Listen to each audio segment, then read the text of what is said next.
1. Ayla. I can't believe I damaged my car. I'm usually so careful when backing in and out of spaces in the library parking lot. But this afternoon, I backed straight into a pole. My rear bumper has a giant dent in the center. Looking at it clogs my throat with panic and floods my eyes with hot moisture. No. This car belonged to my mother. It's the most precious possession I've ever owned, will ever own.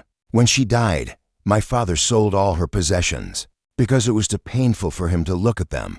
This car is all I have left of her. But I'm a senior in high school and don't have the money to repair the old Volvo. But I can't bring it home like this.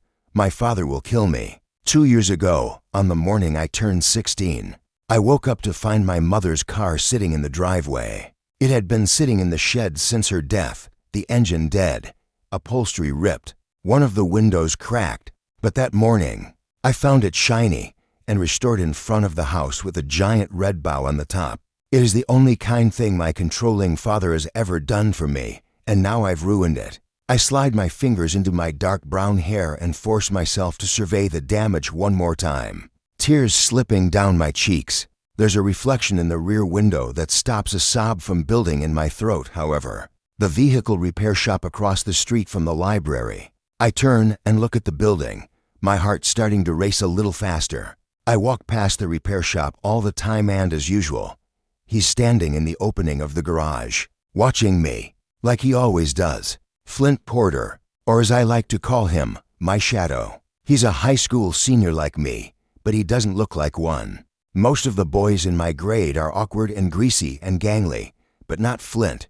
He's a man. At 6'2", he towers over most of the teachers, let alone the other students. When he walks down the hallway with his worldly swagger and tortured eyes, the boys scatter and the girls sneak peeks from behind their locker doors. But no one ever speaks to him. He's like a living legend, the boy who essentially raised himself on account of his absent parents. He's been working at the garage since he was 13, living upstairs and making his own way. He's the most beautiful person to ever exist. His body is strong, thick. His jaw appears to be cracking walnuts at all times. But his eyelashes are so dark, it almost seems like he's wearing makeup around those piercing green eyes. And for some strange reason, he has chosen me to watch, to follow up and down the hallways, to every class. I'll never figure out how our class schedules match exactly, but they do.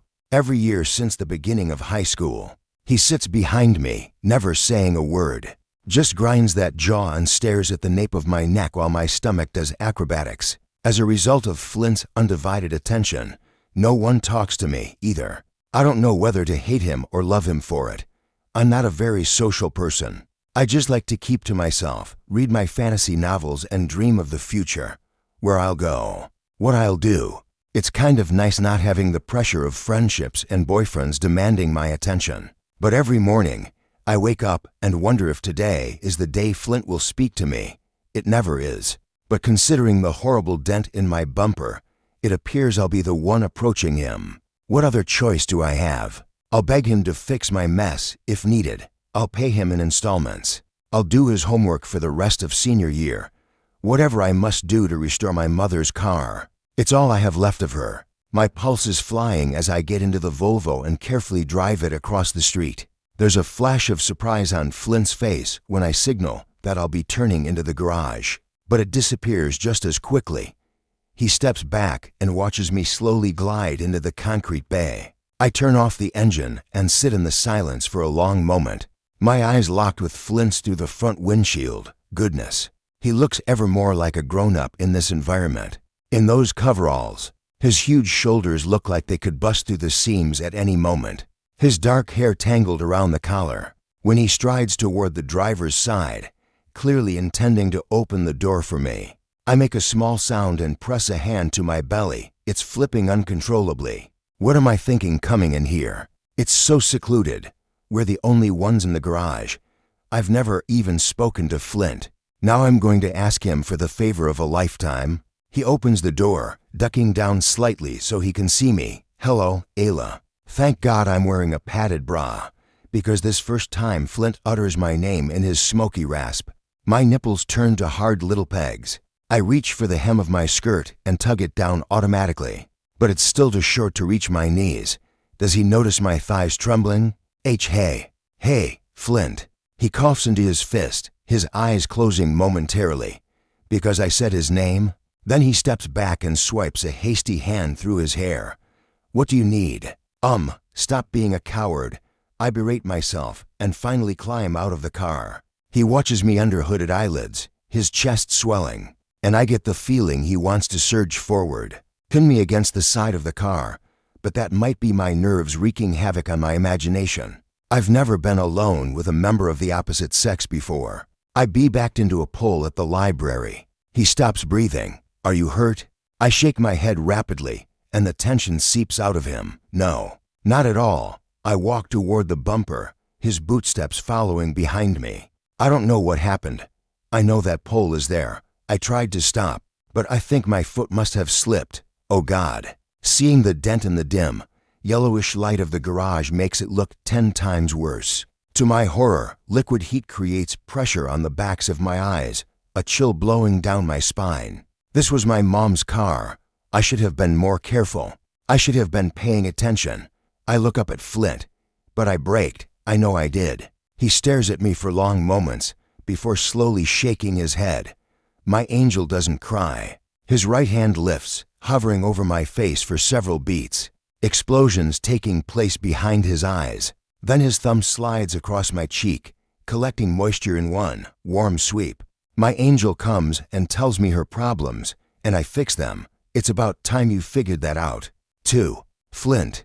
Control yourself. I repeat those 2 words to myself day in and day out, whether Ayla is in the vicinity or not. I must concentrate on my behavior.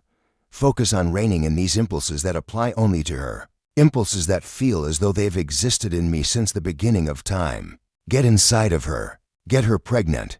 Claim her forever. I should be ashamed of myself. The thoughts I have about this innocent fantasy novel enthusiast in her knee socks, driving her sensible Volvo round town, clutching her science textbook to her chest when she walks down the hallway. No idea I want to carry her out of the school over my shoulder and take her in the field. Her ankles pressed back to her ears. They're sick, my thoughts. Worse, they're hereditary. That's why I have to resist them at all costs. Thank God there is another, more powerful force inside of me that helps keep the dark hunger at bay. Love. I've loved her since day 1 of freshman year, when she walked into homeroom, broken from the loss of her mother, but so valiantly brave, so strong and intelligent, and full of dreams. I can see them in her eyes on those brief occasions. She glances at me.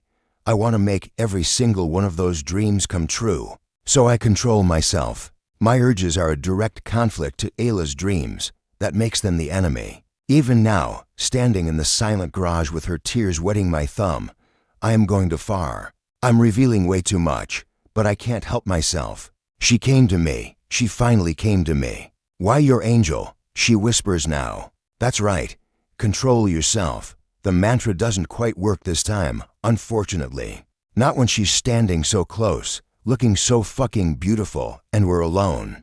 Alone for the very first time. I prop a forearm on the roof of the car and lean down until our foreheads are less than an inch apart. My angel, you've never even spoken to me. I speak to you without words, Ayla, and you hear me loud and clear. No, I don't. Oh yes, you do. Can't help it. I push a little closer until her tits touch my chest, and I hiss in response, finally allowing myself the privilege of touching her forehead with mine. What do I say to you in class?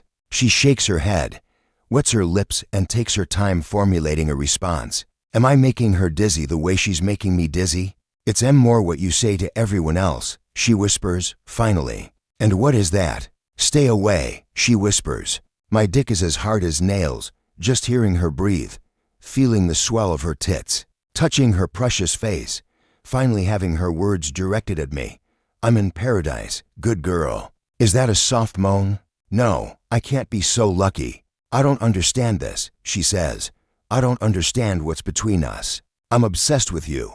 I want to put my child in your belly. The mere fact that you exist drives me borderline insane. But I'm going to keep my pants zipped if it kills me. Freshman year. Ayla stood in front of the class and gave a presentation about how she plans to travel across Europe, float in the Dead Sea, hike Machu Picchu. I see those aspirations in her eyes every day. Her dreams are going to take her away from me in the not-too-distant future. If I get her pregnant, I will crush those dreams. My father did it to my mother, saddled her with a baby on purpose, so she would never be able to leave this town. My grandfather did it to my grandmother. It's a Porter curse and I won't inflict it on my angel. With every ounce of willpower in my blood, I push away from her and turn my back, my voice thicker than molasses. It's probably for the best that you don't understand what's between us, Ayla. Just know that if you have a problem, you can come to me, and I will fix it. I look back at her over my shoulder, needing to make sure she grasps the gravity of what I'm telling her. That will always be the case, until I'm dead and buried, understand? Her chest puffs quicker. Why? Ayla. I shake my head, silently begging her to drop the subject. If I inform her of the depths of my feelings, if I speak them out loud, they'll consume me, and I'll consume her. Let me take a look under the hood. Can you pop the latch? She shakes herself free of her seeming trance, but it's just my bumper that's dented. You said you braked, Angel. She chews her lip. I could be mistaken. If you said you braked, I believe you. Something else could be wrong. Oh, thanks. I'm surprised to find gratitude in her eyes as she leans into the passenger side to open the hood. Thanks for believing me. Who wouldn't believe anything that comes out of this girl's mouth? She's honest and forthright. She's innocence personified. I start to question her, but the hood springs up. After a short hesitation, I lift it the remaining distance, using the metal arm to keep it aloft. I check her fluids, visually scanning for anything amiss. Nothing jumps out at me, so I jack up the car slightly and slide beneath the rear on my wheel board. Her brakes are shot. I can see it immediately. My blood runs cold calculating how long she's been driving with them like this. Trying to keep my composure, I will back out from beneath the Volvo and stand up, cleaning my hands off on the rag from my back pocket. Ayla, it's your brakes. You're going to need new ones. Her breath leaves her in a giant rush. How much is that going to cost? She doesn't even give me a chance to respond before she's pacing and wringing her hands. It's going to be a fortune, isn't it? Especially including the bumper. My father is going to be so disappointed in me. He fixed it up and gave it to me on my 16th birthday. This car was my mother's. This is all I have of hers. He's never trusted me with anything this important. Why the hell not? This is not the first time I've had negative thoughts about her father. The first time was when I found Ayla's mother's car under a bunch of garbage in their shed. I couldn't stop myself from driving it out of there, fixing it up for Ayla. No matter who got the credit. I just wanted her to be happy. Your brakes weren't working properly, Ayla. That's why you hit the pole. The blame she's placing on herself makes my chest ache. It's not your fault. I can't afford to fix the bumper, let alone the brakes, before I know what's happening. She's lunging for the driver's side. I shouldn't even have come here. I can't pay you. Ho ho ho. I catch her round the waist at the last second, lifting her feet off the ground. I carry her to the front of the car, savoring every second of her back against my chest, and I settle her backside onto the hood. Allowing my hips to occupy the space between the open V of her thighs is a monumental mistake, but it's one my body makes without consulting me. I'm a large man, so my lower body presses open her legs even wider than I anticipate, and fuck, it happens. I see her panties, sheer beige ones. Her virgin slit is visible through the thin mesh, and I shudder. My testosterone clamoring so loudly, it almost drowns out the voice of reason. Control yourself. Focus on the issue at hand. Focus, for her. I told you I would fix your problem, didn't I? I ask hoarsely, tilting her chin up. It's going to take me a little time to find these brakes, okay? This is an old Volvo, but I will find them and make your mother's car as good as new. I just need a few days. But won't it cost you a ton of money? You let me worry about that. Our mouths have gravitated closer to each other. I can taste the sweetness of her tongue, and I'm not even kissing her. I can't kiss her. I'll lose control. I'll give in to my urges and plow a baby right into this sweet angel. Even now, I'm sweating, dying of thirst, my cock rigid. One time is all it would take, and she'd be carrying my kid. I'd have her, she'd be mine. These illicit thoughts are causing my hands to move of their own accord, sliding up the outsides of her bare thighs, stopping just short of lifting her skirt all the way to her hips, my fingers balling into tight, shaking fists. "Oh," she says, her eyebrows drawing together. "I see." "You see what?" I question her raggedly. "Sex," she whispers, her face painting itself pink. "You want to have sex with me in exchange for fixing the car." I've never had the devil inside me sink his teeth in so deep. Her assumption is incorrect. I would never ask for sex from this girl in exchange for a favor. Doing a favor for Ayla is the honor all by itself. But what if I was that depraved? Would she go through with it? Would she let me fuck her on the hood of this car? I moan into her neck just picturing it. Her skirt up around her waist. Those knee socks crossed on the small of my back. My cock burying itself over and over again and all that tight angel flesh. Releasing my cum so deep that not a single drop could escape afterwards. What if I just tested her intentions? Would she fulfill my fantasies in order to repair this car? You are a fucking scumbag. You don't deserve to breathe the same air as her. Sick motherfucker, get your head right. I'm not trading car parts for sex, Ayla, I say, forcing my palms down flat on the hood. And if a man ever asks for your body as payment, you come find me so I can kill him. I'll bring you his fucking head on a platter. Her lips part as she struggles to play catch up. You're just going to do it for nothing. Not for nothing, for you. God help me. Her eyes turn a little dreamy, and I'm back to wanting to hike up her skirt. See how fast I can make her moan. I just need a few days, Angel. She blinks rapidly, visibly shaking herself. That's fine. My father is out of town on business until next week. I clap a hand over her mouth. Are you out of your mind telling me that?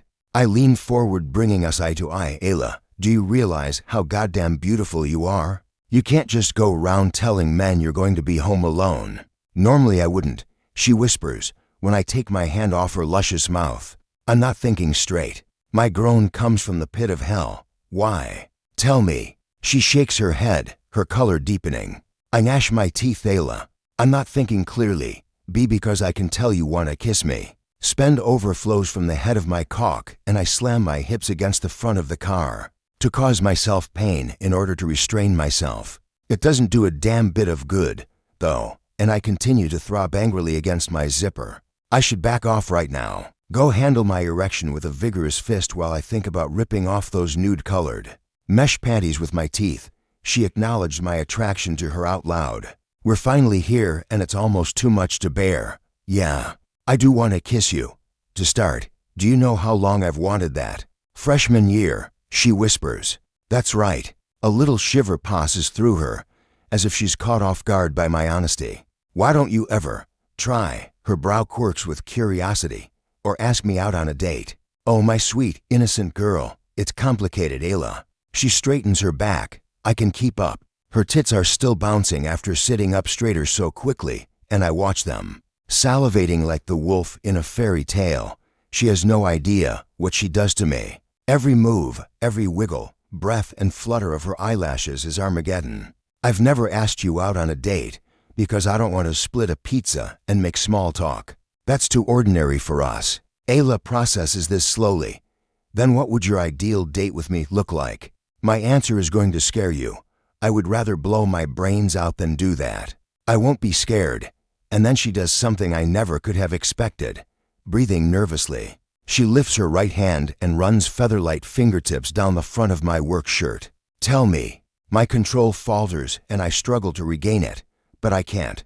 Before I am aware of my own movements, I'm grabbing the sides of her skirt and yanking her pussy tight against my lap, leaning over her on the hood of the car while she stares up at me, wide-eyed. It starts with our wedding and you taking my last name. I lick across the seam of her mouth. It ends with your panties my floor and the police showing up. Because you're screaming so goddamn loud in my bed, the neighbors think I must be killing you. I watch her pupils dilate into black saucers and immediately regret every single word. That just came out of my mouth. Ayla came here because she needed help, not to have her innocent mind tarnished with the filth that's floating through mine. I'm sorry, I breathe. I have no right talking to you like that. Why would I scream? She interrupts, her tits heaving. Would it hurt? My heart squeezes like a tomato in a vise. I will never, ever hurt you. Do you understand me? She nods vigorously. Does she have any idea her knees keep lifting, bringing her thighs up around my hips? Or is she doing it without thinking? I press my lips against her ear and whisper, "You'd be screaming because it feels so good when I fuck you, Ayla." Her inner thigh muscles jump against my hips, and I drop my face into her neck, groaning. I didn't know that was possible. "Careful, baby," I groan, "or I'm going to prove it on the hood of this car." Is it my imagination, or is she tugging me closer now by the material of my coveralls? "Have you changed your mind about taking sex for payment?" "No," I manage hoarsely. "I haven't changed my mind. It's payment enough just to look at you. To be this close to a masterpiece." I rake my mouth up the valley of her tits, inhaling her incredible scent, memorizing her texture. I'll repair your car and ask for nothing but a smile in return. She's restless beneath me, writhing between me and the car. A little more of this, and I'll come in my pants. Jesus Christ, the way she moves. "And then what?" she asks, her fingers plowing into my hair in a way that I've always imagined her doing, so often that I can barely breathe now that it's happening. And then we go back to never talking, just sitting near each other in class and pretending this never happened. It's pure and utter heaven hearing her sweet voice in my ear, while our bodies are pressed together so intimately. This is what it would be like if we were married and had children. I could have this kind of access to her every single day. I don't think I can go back to the way things were now, I admit, against my will. Without thinking, I slide a hand under her ass and mold one taut bun in my hand. She gasps and arches her back, thighs falling wider, and Christ, if I don't stop this now, I'm going to take her virginity right here, tonight. I know how it ends. I swore I'd be the one to learn from the past. I'm not going to saddle this angel with a baby at 18. She'll eventually hate me, resent me. The life will drain from her eyes when she realizes the future she could have had. If I'd never entered the picture, I've seen it happen. Break the pattern. With a tortured shout, I pry myself off the sweetest place on the planet and hurl myself across the room. Adjusting my dick with a prolonged wince, "I'll fix the car. You have to go. I turn and watch her slide off the hood of the car, visibly bewildered, her hair a mess. Did I do something wrong? No. God, no. You couldn't do anything wrong if you tried. I rake agitated fingers through my hair. It's me. I have a sickness when it comes to you. But, run, Ayla, I bellow, picking up the closest metal wrench and throwing it back down, rattling the tools laid out on the worktable. No, she shouts back, even though she's shaking with nerves. I don't want to run. What do you want, then, huh? I fist my cock through my pants. You want this? She blinks rapidly several times, her cheeks turning a deep shade of rose. What if we try going on a date? I stare at her incredulously, positive I heard her wrong. We can find a happy medium between splitting a pizza and the thing you said, making you scream so loud the neighbors call the police out of concern. Yes, that, she whispers unevenly. Is this really happening? Or is this one of my Ayla fantasies? And they have slipped even more into unrealistic territory than usual. Why would you want to go on a date with a man who wants that kind of shit from you? I don't know. That's what I was sort of hoping to figure out. On our date, I bite off, heart slamming side to side in my throat. Yes. No. Hold on. Just a little bit longer. I'm fixing your car and that's it. I'm saying no for your own good. If you just wanted to fix my car, you shouldn't have touched me. Because now I think I want more. She presses her palms to her flaming cheeks. I guess I'll see you in school. I'm a marble statue. I can't move as she turns and runs out of the garage, her skirt fluttering around her thighs. If I couldn't detect her scent hanging in the air, I would swear none of the last half hour ever happened. But her presence is everywhere now, on everything, inside of me, tearing to pieces. Ayla just saw more than a glimpse of my dark side. And still, she wants to go on a date with me? Never in my wildest dreams could I have imagined it. I can't say yes. I can't allow myself that honor. Because I know where it would lead. Exactly where I said it would. There are no happy mediums. I'm ferocious where she's concerned. But even as I forbid myself from saying yes to the date, I find myself caving, fast. 3. Ayla. At school on Monday morning, nothing looks the same. Nothing feels the way it usually does. All weekend, ever since those stolen moments with Flint at the garage, I've been caught in a hazy trance. I replay the way he spoke to me on a loop. I hear his rasp against my skin, and no matter how many times I think of him admitting what he wants to do to me, I grow unbearably hot. Yet I shiver at the same time. My heart hasn't stopped racing. It was on the hood of my car that I realized what I'd been feeling for Flint all along. All those years he watched me, followed me through the school hallways. I was on the verge of lust. And now I've been speared by it, straight through the middle. I spent Saturday and Sunday working on an English essay. It should have been easy, but I continually found myself rolling onto my back and staring at the ceiling. Eventually my hands would smooth up my thighs. They would reach my hips and press down on my tummy. Before raking higher to my breasts, I imagined my hands belonged to Flint. I imagined him on top of me, making love to me, hard enough to make me scream. And it's a good thing my father is out of town, because my imagination caused me to moan loud enough to fill the whole house. Flint's touch awakened something raw and undiscovered inside of me in that garage. It's so intense. I'm more than a little scared of it.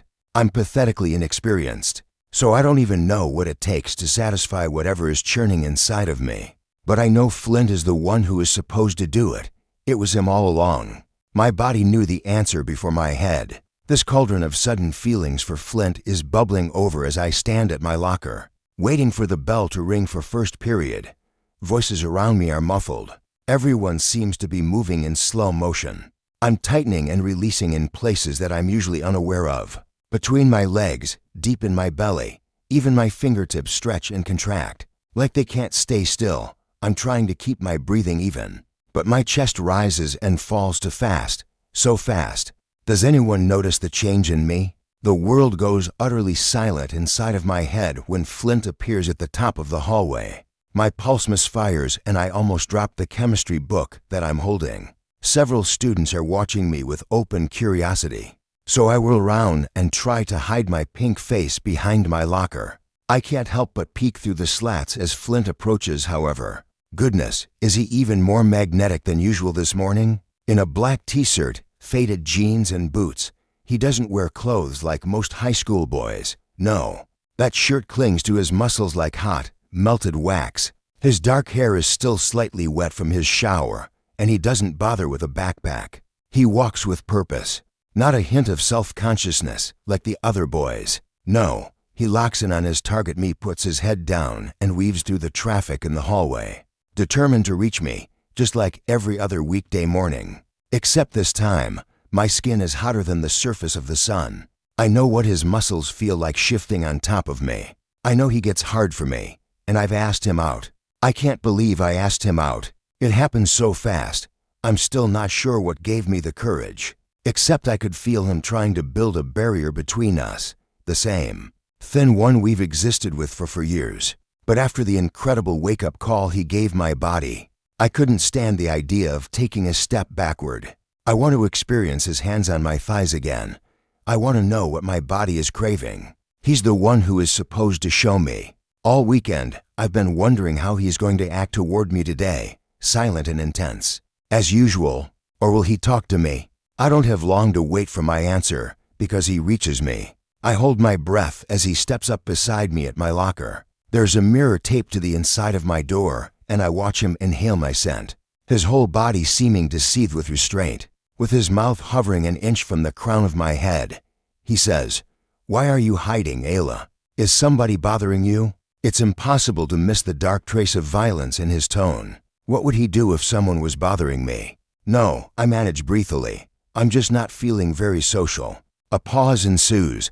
Is that your way of saying you don't want to talk to me? What? No. I spin around so quickly. I bump his chest with my chin, my breasts dragging along the ridges of his upper abdomen. Flint hisses a breath in response, his right arm shooting out to wrap around my hips. He hauls me against his body, up onto my tiptoes, right there in the school hallway. For long moments, there is nothing else in the world but his labored breathing above my head, the growing protrusion against my stomach. Stay right where you are, Ayla, or everyone is going to see my erection. My knees turn to jelly, okay? Fuck. His Adam's apple slides up and down. How am I going to walk you to class like this? I can make it there on my own." He releases a dark laugh. "You have no idea, do you?" I tilt my head back to look at him. Idea about what? If I didn't shadow you from class to class, boys would be swarming around you like bees to honey. It's why I've never been absent. It's on the tip of my tongue to deny that crazy statement. But there is something more important that I want to address first. So you don't want other boys asking me out, but you won't say yes to a date with me either? Believe me, I know it's complicated. Like I told you on Friday, I can keep up. His lips press into a stubborn line, and I didn't know I had it in me to be so indignant, so frustrated. But apparently, I've transformed into a new person over the course of the weekend. Flint thinks he can shake up this wild combination of feelings inside of me and not nurture them, explore them with me. On top of that, he thinks he has the right to warn others away from me when he refuses to go on a date with me. Himself, I'm not accepting that. It takes a concerted effort to wiggle out of his hold, but I manage to do it. Once I'm free and no longer blocking him from the view of other students, he has to turn quickly toward my locker to hide his very noticeable stiffness. Ayla. He grinds out. "Excuse me," I say, lifting my chin. "I'm late for class. Don't you dare take a single step without me. I'll do whatever I please. It's not like we're dating." "Damn it, Ayla, you don't understand," he begins. But I've already turned on a heel to stride down the hallway, my chemistry book pressed to my chest to hide my puckered nipples. I feel naked without Flint's looming presence behind me, and I'm surprised to find I don't like it. I'm untethered, don't feel as safe and secure. If I wasn't hell-bent on making a point, I would go back and wait until he could walk with me. Something stops me from giving in, though. A combination of self-respect and the refusal to accept half measures from Flint. Not when I can feel how much he wants to give me more. I want to give him more, too. I want to give him everything. When I walk into chemistry class, everyone looks up in surprise. The period hasn't quite begun yet, so students are milling around, gossiping at each other's desks.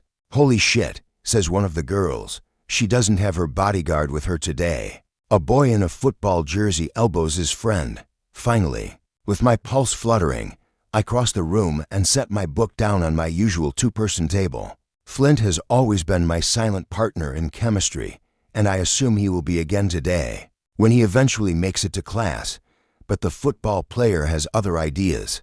A sudden chill coasts down my back when he slaps his book down beside me, leans an elbow on the table, and levels a cheesy grin in my direction. When I woke up this morning, I didn't think I'd finally get my shot with Ayla Barnes. His shot. Why is he talking about me like I'm some coveted trophy? Surely Flint wasn't correct about boys swarming me if he isn't around. I wet my lips, furiously trying to locate the page for today's lesson. "I don't know what you mean." "Oh, come on, you don't know every guy in this school would give his left nut to take you out." His gaze crawls down my body and back up. "Show you a good time?" I shake my head. That can't be true. Why don't you let me prove it after school? A fist slams down on the table, hard enough to make several surrounding girls yelp and levitate my textbook off the table. By several inches. Flint is standing behind the football player now, his expression icy cold with malice. "If you walk away now, I might let you live," Flint says to the rapidly palling athlete. "But talk to her again, motherfucker, and you'll be watching the rest of the season from the sidelines in your full body cast." The football player scrambles away in a blur. All I can do is stare into Flint's mutinous face. I keep my chin firm, even though it wants to wobble, even though I want to throw myself into his arms and apologize for being so naive. He throws his books down on the table and drops into his stool. Without saying a word, he drags my seat closer, until our thighs are touching. Then he leans over and growls in my ear. "I hope you're ready for the fallout of what you've done. Little girl." My whole universe explodes with color. Little girl. What is wrong with me that my legs squeeze together from thigh to ankle over those two words? I almost fall straight off my stool. Can everyone in class see that my heart is galloping 1,000,000 miles an hour? "What do you mean?" I whisper. "You want a date? That's what you'll get." He reaches over and grips my bare knee, squeezing it until I gasp from the unexpected pleasure and a hell of a lot more. This is the longest chemistry class of my life. I want to ask Flint what exactly he meant by a hell of a lot more, but the teacher starts class, letting us know we'll be doing an experiment with our partners. Flint only leaves my side long enough to collect the materials from the front of the room before we're in close proximity again. But this time, for the sake of the experiment, we're standing. This isn't the first time we've worked together in chemistry. Normally, Flint keeps a bit of distance between us, though not today. While I'm busy looking down through the microscope, he presses in tight behind me. He takes hold of my hips and guides my bottom back into the curve of his lap, letting out a gruff sound of satisfaction into my neck. In class, Flint, I hiss. His fingertips bite into my hip abductor. Stay right where you are. I check to make sure the teacher isn't watching us, thankfully. She's busy guiding another pair of students through the steps of the experiment. This isn't appropriate. I tried to be as appropriate as possible with you, Ayla. Then you showed up at my garage and flashed your wet, virgin pussy at me. You let another man run game on you. Now we've got a big problem. Try as I might to refrain from being turned on, it quickly becomes a losing battle. He's so strong and capable, and the way he touches me is so knowing, like he's been studying me his entire life. He massages my hip while his lips move in my hair and my eyelids start to flutter. My backside starting to make a home in his lap, working side to side, gratified by the friction of skin on denim. That's a good girl, he rasps. Don't forget to take notes. We have to hand in that sheet at the end of class. I drop the pencil 3 times before filling out the worksheet. Once again, I search out the teacher. Is she watching us? Walking in this direction. Ayla, Flint chides in my ear. You let me worry about who is looking. I have no warning before his hand disappears beneath my skirt, his fingers delving down the front of my panties. You just enjoy yourself. I suck in a breath and order myself to pull away. There's no other option, right? Flint can't touch me like this at school. We could get expelled. His middle finger moves like firm silk over that sensitive nub between my legs, and I jerk backward, swallowing a whimper at the last second. Oh, we can't. I walked in here and found that meathead ready to slobber all over you. I'm not in a reasonable state of mind. The pads of his fingers stroke that enlivening spot. Slow at first, then faster and faster. Now you're going to come on my fingers while he watches. What?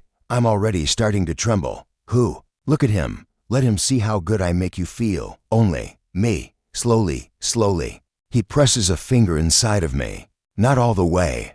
Just enough to brush against the barrier of my innocence and halt my breath in my throat. That little pipsqueak wouldn't know how to touch an angel like you.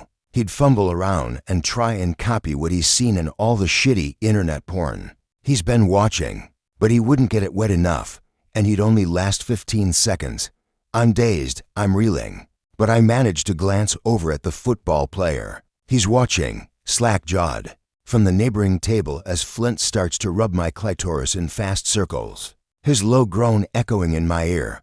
I look down. The football player can't see my sex, only Flint's hand moving with intention underneath my skirt. Still, this is utterly crazy. It has to stop, but I can't seem to form the words, not with pleasure bearing down on me so quickly. Flint, you know, I haven't watched a single minute of porn since freshman year, no need. I've been fucking you in my head 24 hours a day, 7 days a week. Since the first time I saw you, my sex clenches and grows wetter. Is it possible I like the way he speaks to me? Is it possible I like Flint laying claim to me in front of the football player? You asked for this when you walked to class alone and let someone else think for a second. They might have a chance with you, Ayla. I have to double down. Mark you while he watches, or I'll go fucking insane. I'm on the verge of something magnificent. So close, so close. My toes are curled, thighs quivering, my inner thighs growing slicker by the second. Grind that Titus in my lap. Work my dick. Show him who your daddy is, baby. I moan out loud, right there in the middle of class. I'm being projected straight out of my body to a place I've never reached, never even thought to look for. I've touched myself during moments when I felt something stirring inside of me, but I never could have imagined I was seeking this. It's color and light and sweet. Tortuous relief. It feels bad and good at the same time. The small, Untested muscles of my core bear down and pulsate as I claw at Flint's pleasure-giving hand. Every part of me flushed and dewy. In class, the bell rings. I can't fill my lungs, can't do anything but collapse backward against Flint's sturdy chest, totally and completely depleted. When I manage to crack an eyelid, I realize in horror that our chemistry is watching the scene play out in shock. "Miss Barnes? What is?" "She's feeling a little under the weather," supplies Flint, lifting me into his arms with ease. "I'm going to bring her to the nurse's office. Either my chemistry teacher buys that explanation, or she doesn't want to deal with the alternative that one of her students just had an orgasm in class," because she nods vigorously, waving Flint toward the exit. "Let them through, everyone." On the way past the football player's desk, Flint pauses and looks the pale-faced student dead in the eye. "Mine," he mouths, carrying me out into the rapidly filling hallway. "Show them who your daddy is, baby." Those words ricochet round my head. My reaction to something so twisted is something I could never have anticipated. I liked Flint calling himself daddy, referring to me as little girl. It made me feel coveted and protected. It made me feel safe enough to let go. Instead of taking me to the nurse's office, Flint kicks open an exit door and brings me outside. The cool mid-morning air rushing over my fevered skin. His jaw looks like it's trying to crack walnuts, as usual, his big chest heaving up and down. This is when the reality of what just happened starts to crash over me. I start to struggle in his arms. "Let me down. Now." "No." My throat constricts. "I can't believe you just did that." He presses his forehead against mine. "You gave me no choice. I warned you." Unbelievably, when he's this close to me, my pulse clamors in the hopes of a kiss. Pathetic. "You're not in a position to warn me about anything." Flint does set me down on my feet then, his 10 long fingers diving into my hair. "Tell that to my fucking soul, Ayla." It takes me a full 10 seconds to catch my breath. You just gave me my first orgasm out of jealousy. It shouldn't have been like that." My words seem to penetrate the air around him. He winces, his dangerous rebel's face losing some of its color. "I went insane. You made me insane." I shove at his shoulder. "You made yourself insane. Stop blaming me for your behavior." His eyes remain closed for long moments. "This is why I tried to do the right thing. I'm not normal when it comes to you. I want to ruin you, Ayla." "No, you don't," I whisper, undone, shaking my head. "You just feel so much. We can find a way to channel it the right way, can't we?" He laughs without humor, turning and pacing away. He rakes his hands down his face. Not a hope in hell. Anger and sadness clash inside of me, making my stomach pitch. Then I guess this is the end of the line. I turn to stalk away, but I only make it one step before my hair is wrapped around his fist and his mouth is moving hot. Against my ear, "It's never the end for us." Tears pool in my eyes. "We'll see." I leave him staring after me, knowing he'll follow, knowing it deep down in my bones. We don't speak for the rest of the day, but his regard, his protectiveness, is more potent than ever. For Flint. I kneel in her front yard with my fingers buried in the soil. When she comes to the window and looks out at me, I beg for forgiveness with my eyes. She snaps the curtains shut and I rasp her name like a dying animal. Having Ayla angry with me is like having a circular saw cutting into my throat. She's right. What I did is unforgivable. Her first orgasm should have been as perfect as she is. There should have been candlelight and music and just the two of us. Now she's going to have this horrible memory for the rest of her life. All because I'm a jealous prick. I deserve to feel like this, like I'm dying a slow, tortuous death. I deserve to feel like my bones are made of razor wire. I followed her home after school, of course. She took the bus, thanks to her car still sitting half-finished in the garage. One more part. I need one more part to repair her brakes, and it's the hardest to find. The most expensive. I'm going to scour the county tonight and have it ready for tomorrow morning. Maybe she'll forgive me then. In order to finish the repairs, I'll have to leave her front yard. But my body weighs 1,000,000 pounds. I'm made of concrete. Sorrow presses me down into the earth as well as shame. Because I can't stop obsessing about how her pussy felt against my fingertips. When I was in middle school, before I ever laid eyes on Ayla, I had experiences with a few older women who came into the garage and hit on me. perhaps not realizing how young I was. None of them were anywhere near as smooth and ripe as Ayla, as wet and sweet and tight. I expected her to be perfect. I didn't know she would blow my fucking mind. Made for me. I'm salivating just knowing she is inside that house. The beast inside of me wants to rip the door off its hinges, throw her down on the ground and lick her between the legs until she accepts my apology. My muscles seethe, screaming at me to follow that instinct. But although she might forgive me while in the throes of pleasure, I think she would still be pissed at me afterward. No, I must do better. She's worthy of more. With my heart bleeding in my chest, I stumble to my feet, realizing dazedly that night has fallen since I started keeping vigil in her front yard. I get into my truck and force myself to turn the key in the ignition, telling myself I'll be back. I'll be back. The farther I get from her house, the more my insides shrink in on themselves. I feel dizzy and dehydrated while driving through town on my way to the garage. And that's when I see it. Parked just off the main avenue is a car nearly identical to Ayla's mother's Volvo. A newer model by 1 year, maybe 2, close enough to have the part one need. The one I'll use to repair her prized possession and earn her forgiveness. Problem is, I'd have to steal the part. If I don't, it could take me weeks to track one down. Thousands of dollars I don't have. No, I can't wait.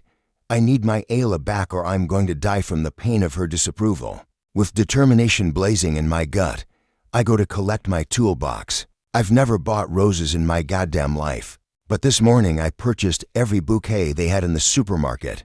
After repairing Ayla's car, I drive it out to her house and park it in the driveway. Just like I did when she turned 16, only this time I couldn't find the giant bough. Not on short notice. The roses will have to do.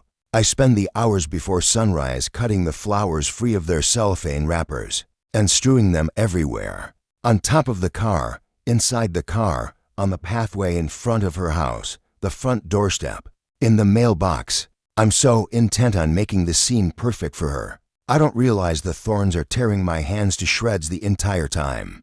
Not until I'm finished and it's almost time for Ayla to leave for school. God damn it, I mutter, looking down at my clothes and finding them covered in blood. There's no time to go home. The front door of the house opens. My chest seizes. There's Ayla. She backs out through the opening and locks the door, not seeing me right away. My dick begins to stiffen at the sight of her, even faster than usual now that I know how juicy she gets when I finger her. How she sounds moaning from pleasure. And she's wearing my favorite skirt today, on top of everything else. That red denim one with the zipper in back that runs right between her ass cheeks. How many times have I dreamed about lowering that zipper and letting the skirt fall to the ground? Thousands, millions. It's warmer than usual out today, so she is wearing a white satin tank top today with thin straps. I've never seen it before. It must be new. Black lace outlines her tits in a tempting triangle. And if she thinks she's going anywhere dressed like that, she's wrong. My blood heats. Throat going dry. I have visions of dragging her back into the house and forcing her to change, but somehow, I manage to restrain myself. Calm down. You want her to forgive you, not hate you even more. Ayla turns around at the top of her stoop and gasps, stopping short. Her hands lift to her mouth to cover it, her eyes furiously scanning the yard. I wonder what it looks like from her perspective. Hundreds of roses covering her front lawn and footpath. Maybe it comes across psychotic, but that can't be helped. That's what I am when it comes to her. Flint, she breathes, her hands dropping away from her mouth. What is all of this? Do you like it? I sound like I'm suffocating. She seems too overwhelmed to answer. That's my car. Did you tow it here? No, I take the keys out of my pocket and approach the stoop, holding them out to her. Thankful the blood has dried on my palms, so I don't get it all over her keys. I drove it here. It's fixed. Her eyes well with moisture. Really? Yes. She swipes at her cheeks. You said it would take weeks. I sped up the process. I say gruffly, my chest on fire at the sight of her happiness. When she finally tears her eyes off the car, she looks down at me, and much to my dismay, horror transforms her perfect features. Flint. She drops her backpack and scrambles down the steps. Why, you're bleeding. Her fingertips race over my upper body, searching for the source of the injury. There's blood everywhere. It's okay. Having her this close to me makes me feel like I could explode. Just burst into fragments. It's dry now. It came from your hands, she says miserably, picking them up and examining them. You didn't take care with the thorns. I didn't take care with you either. I dropped to my knees in front of Ayla, burying my face in her stomach, my arms wrapped around her legs. I'm sorry. I'm sorry.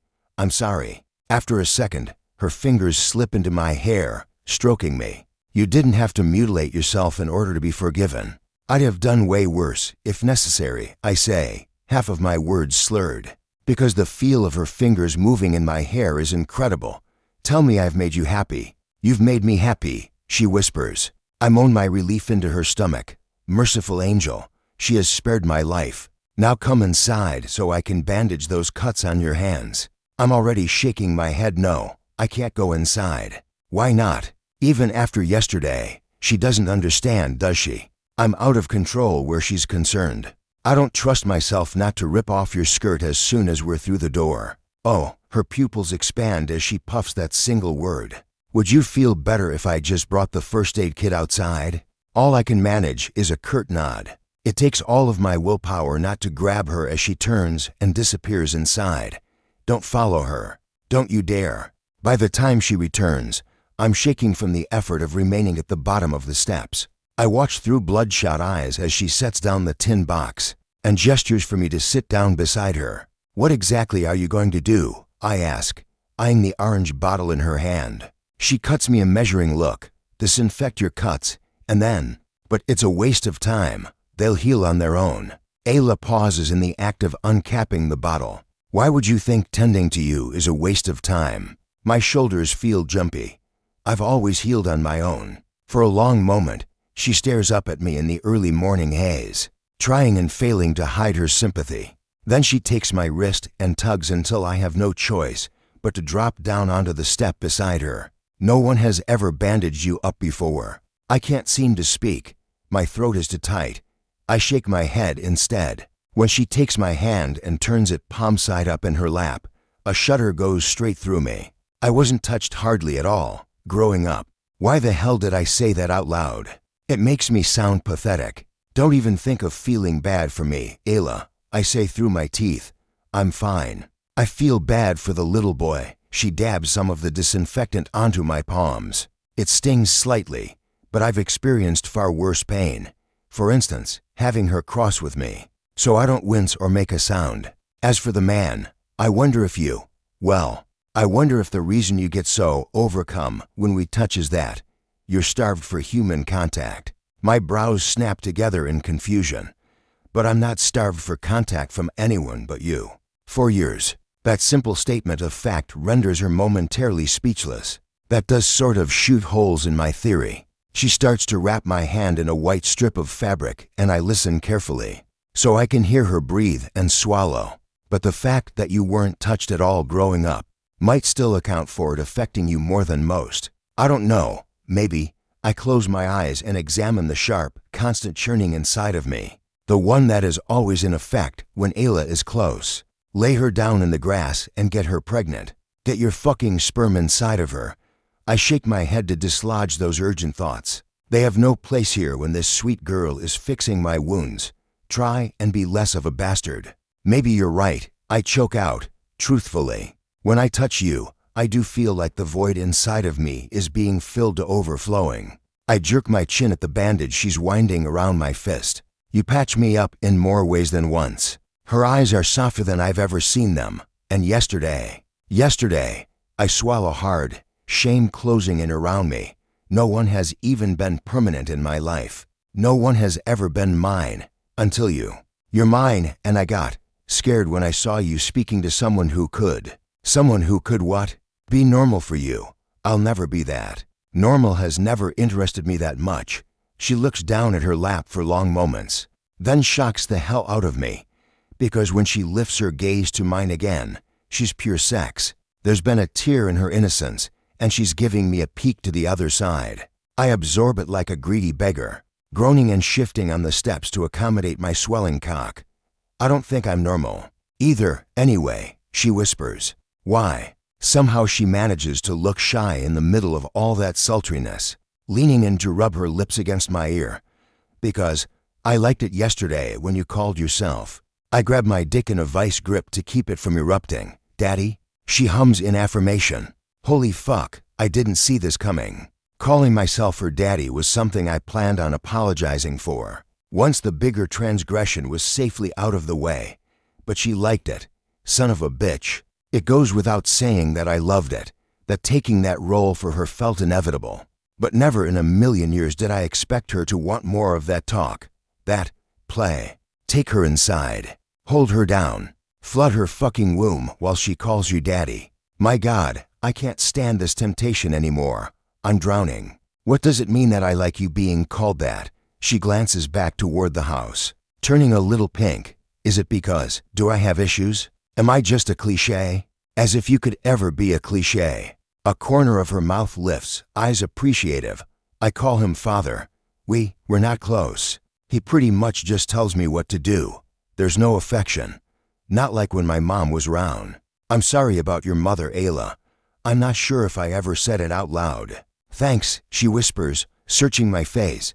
I should be saying sorry to you. I know what love feels like. Because of her.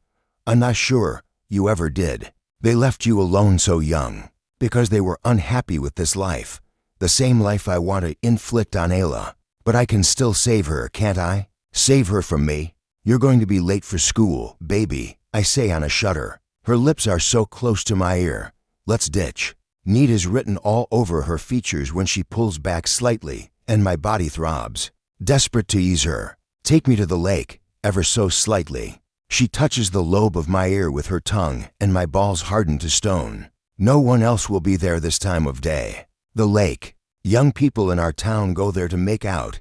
And much, much more. Ayla, if I bring you there, I know. I'm going to fuck you every way I can bend you. Her breath releases in a giant rush, I know. I've snatched her up around the waist and lifted her off the stoop. Before those words have faded from the air, this is my chance to put a baby in her belly. Make her mine forever. She's asking me for it. No. Now she's wrapping her legs around my waist and kissing my neck, begging me softly with her little mewling noises. I'm royally fucked. One last shred of decency must be left inside of me, though, because I ask. Are you on birth control?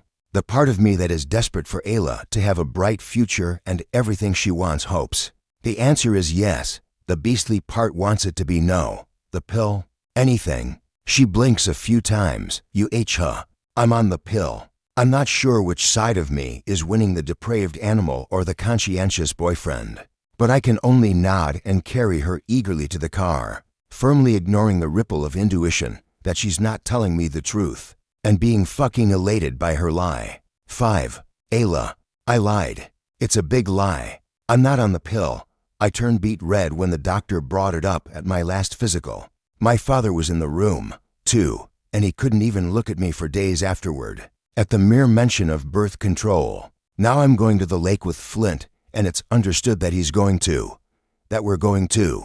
Basically, my virginity is as good as gone. In lieu of fanning my face, I rolled down the passenger side window and let the morning air attempt to cool my fevered skin. It doesn't help.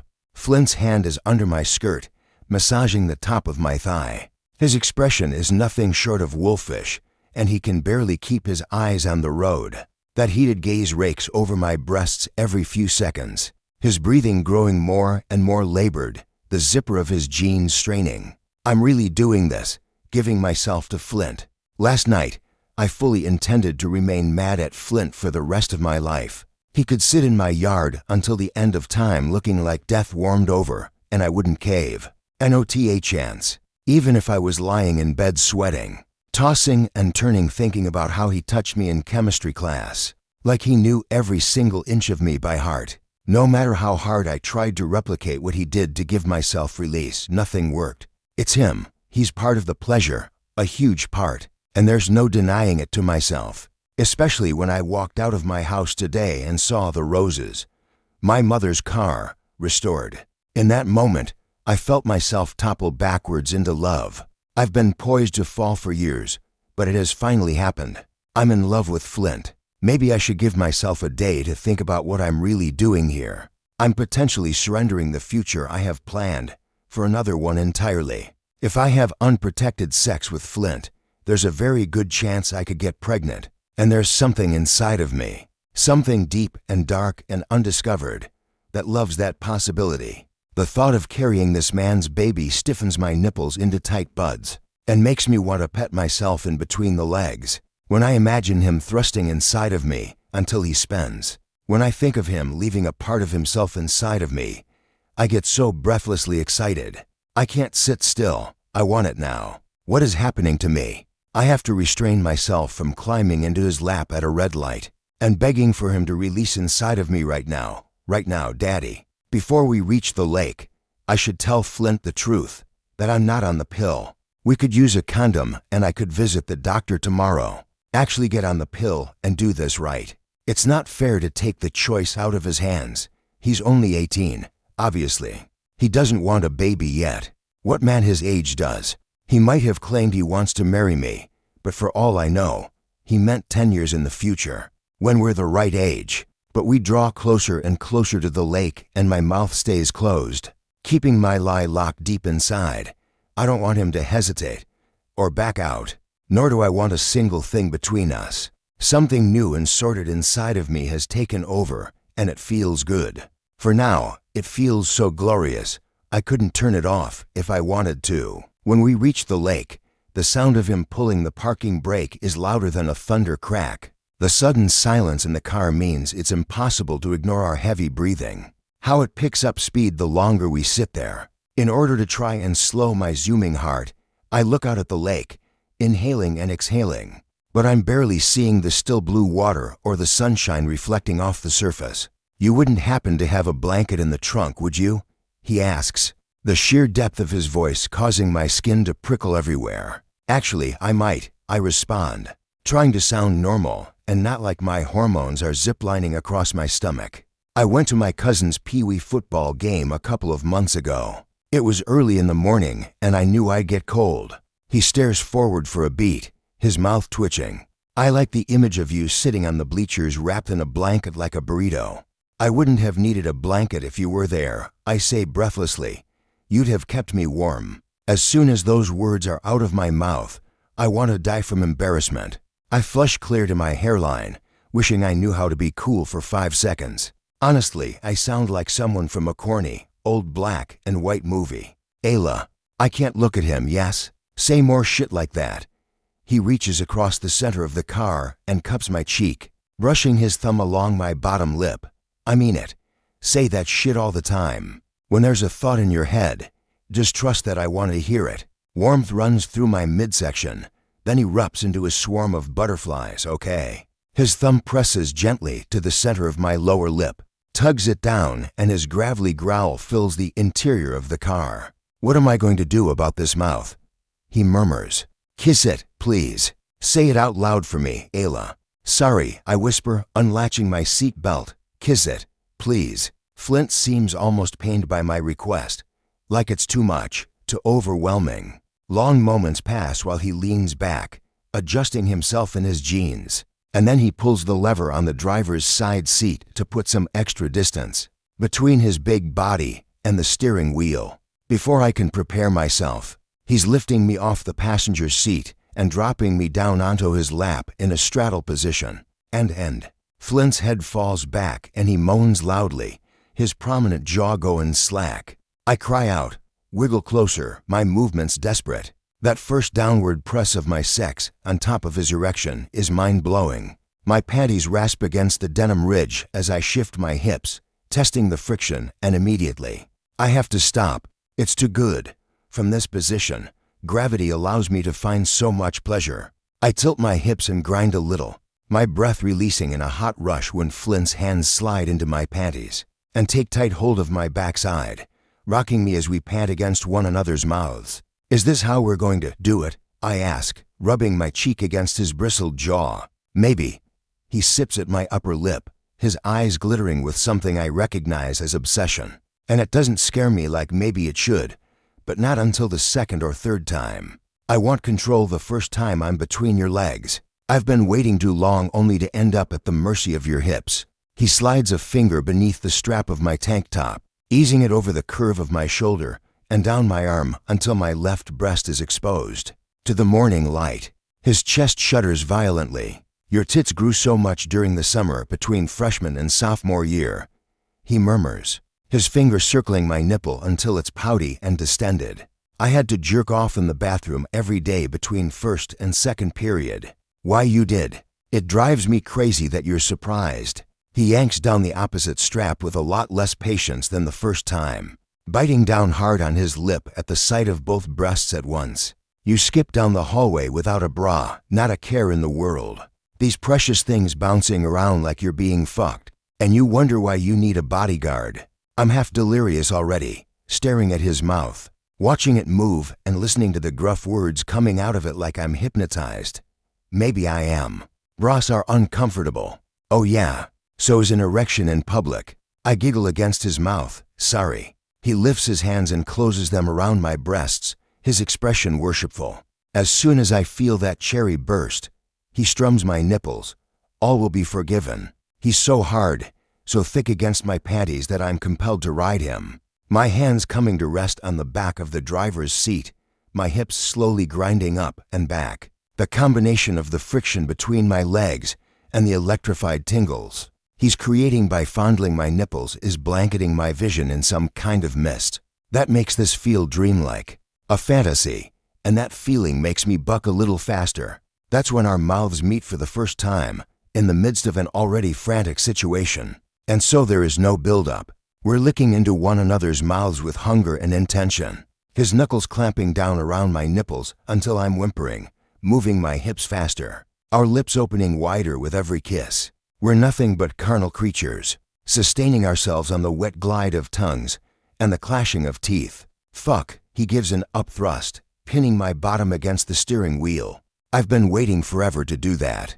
"Kiss me." "Yes, yes," he says in between kisses of my face, throat, and eyelids. "I'm broken at the end of every day from resisting you." "Don't resist me anymore." "Oh, don't worry." I'm lifted out of the car with my legs wrapped around his hips. Immediately, I'm slammed up against the side of the vehicle, Flint's mouth hot on my neck, biting and licking and sucking at my sensitive skin while his hips ram up, jostling my legs until my shoes fall off. "I'm not going to be able to stop touching you long enough to get the blanket," he rasps, leaning down to suck my nipple into his mouth, drawing on it lovingly.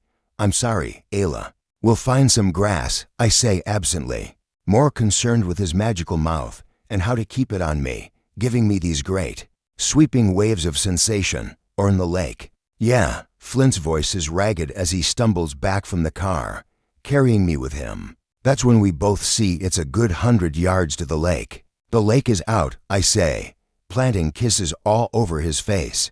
"You read my mind." Up ahead is a cluster of trees with soft, green grass beneath, and Flint strides in that direction. When we've almost reached the shade, he takes hold of the waistband of my panties and rips them down the middle, and then he's laying me down, looming above me with the very devil in his eyes, stripping off his t-shirt and showing me his bare chest for the first time. It's big and cut and rippling, just like his arms, a gold chain making a U-shape beneath his collarbone, and the sight of him makes me wetter, makes me squirm.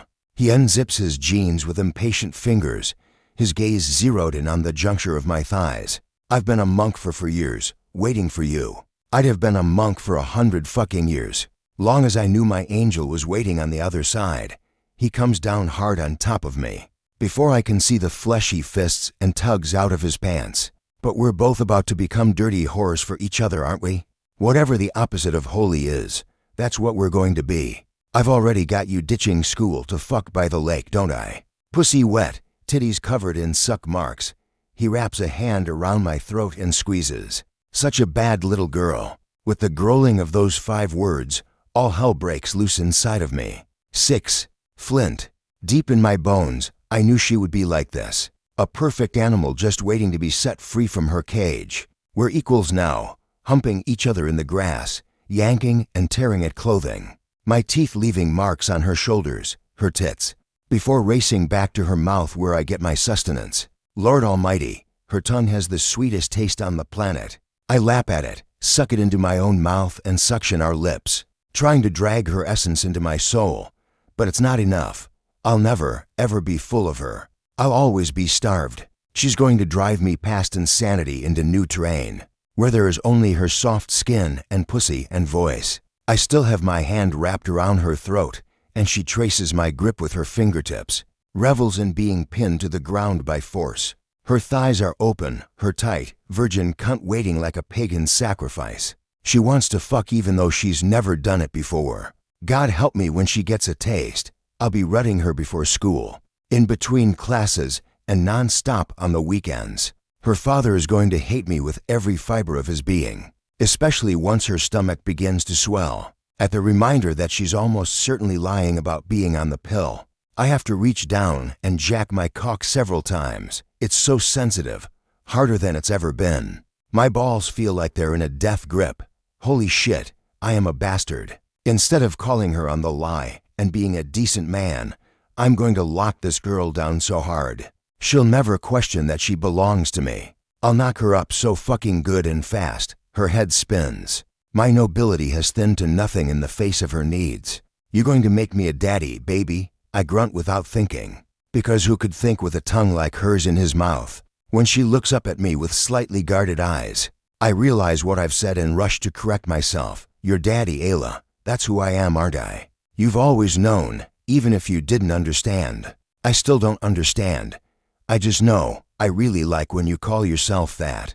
I kiss and lick my way down her body, covering her tits in a sheen with my tongue, wanting her to be sloppy and swollen and covered in me, wanting to claim the girl who will rule my head and heart until the day I die. Maybe it's something I can't explain to you with words.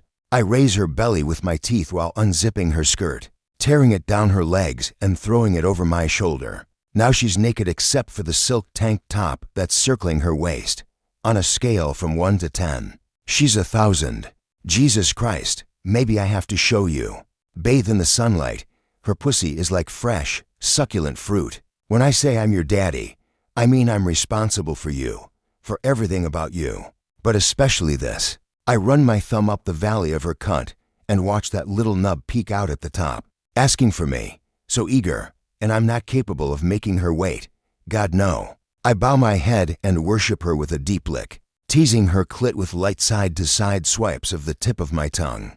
I'm responsible for satisfying this, so well that your legs shake when I get home from work, because you need to spread them for me so fucking bad. Ayla grows even more wet, right in front of my eyes. Her hips can't stay still. You're a gift from God, little girl. I growl against her pussy, rubbing her center with my tongue, testing the tightness of her entrance, my cock starting to drip into the grass in response. Because Jesus, I knew she'd be snug, but I have no idea how I'm going to get more than a few inches inside without hurting her. Maybe it's impossible. The thought of causing her even an iota of pain makes me want to drown myself in the lake. I have to tell you something, Ayla, I say, turning up the speed of my flickering tongue against her clit, keeping at it until her thighs are wrapped around my head and that butt is starting to pulse. What is it? She gasps, yanking at the ends of my hair, pulling me closer, lifting her hips. I've got a real big dick, baby, I pant, trailing my tongue back up the middle of her sweet, heaving body, my fist wrapped around the appendage in question. And you're awfully tiny. I might have to force it a little the first time. Force it, she whispers, eyes glazed with lust. I hum deep in my throat, breathing, trying to keep the beast inside me at bay. Don't you dare lose control until she's enjoying herself. What if she doesn't, though?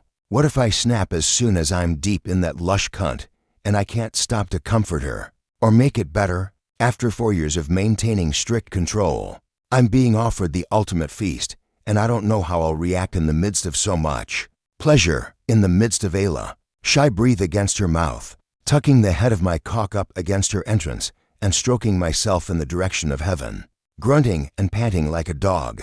Maybe you'll like getting forced a little, I groan against her lips, before working my cock head into her tight slot, pressure already starting to bear down on my lower back and loins. I've been dreaming of it for years, never truly accepting that it could happen. But it is. Ayla Barnes, my violent obsession, is on her back with her legs open, asking to get pregnant, just fucking asking for it. I'm plowing deeper before I can stop myself. Another inch, another, a few more, until my balls slap off the taut cheeks of her ass. That coveted barrier tears away, and I roar into her neck like a conqueror, memorizing every detail of the moment, absorbing all of it like a sponge. The involuntary pulsations of her pussy. God, she's wrapped around me so tight. I feel like a criminal. I devour the sight of her staring up at the sky with wonder, her back arched off the ground, but I can't tell if she's in awe or in pain. Ayla, I manage through gritted teeth. Are you okay? It hurts a little, she breathes, turning her head to meet my gaze. I love it. I don't understand. It hurts and you love it. She nods, shifting beneath me so sensually. I grit my teeth to keep from howling. Force me. She hiccups, her head falling back into the grass, her dark hair spread out like wings. Force me. Daddy. I knew it. I knew it would be like this. But being given the green light is almost a damning.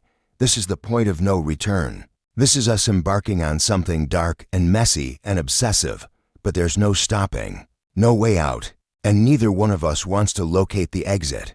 Get her pregnant.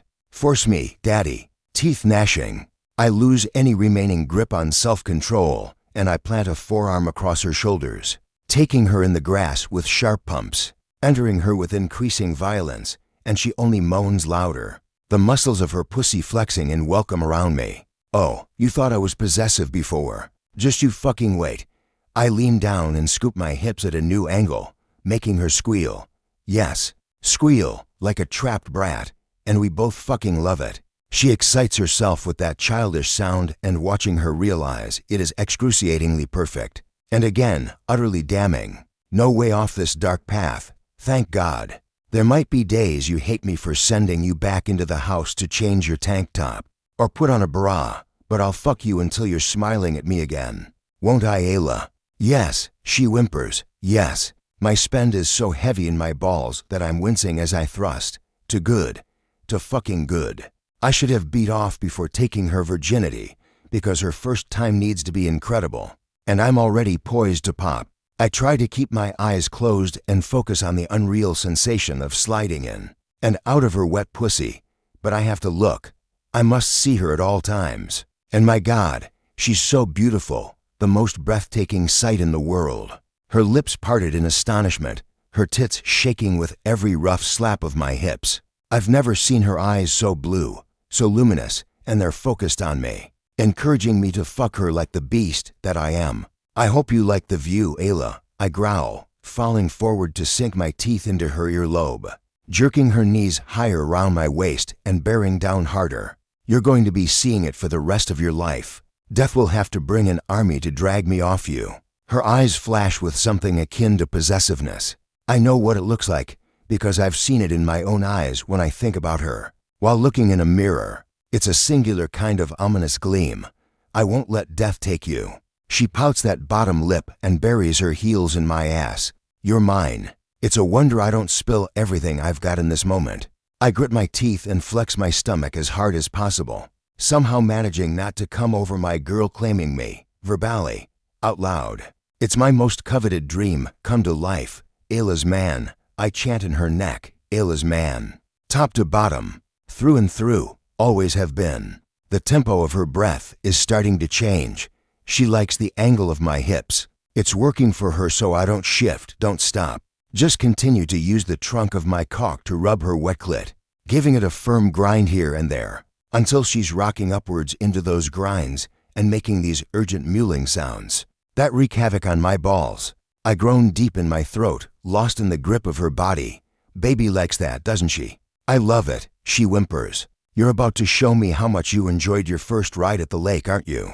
I'm starting to sweat, strain, my loins on fire with the urgency to nut.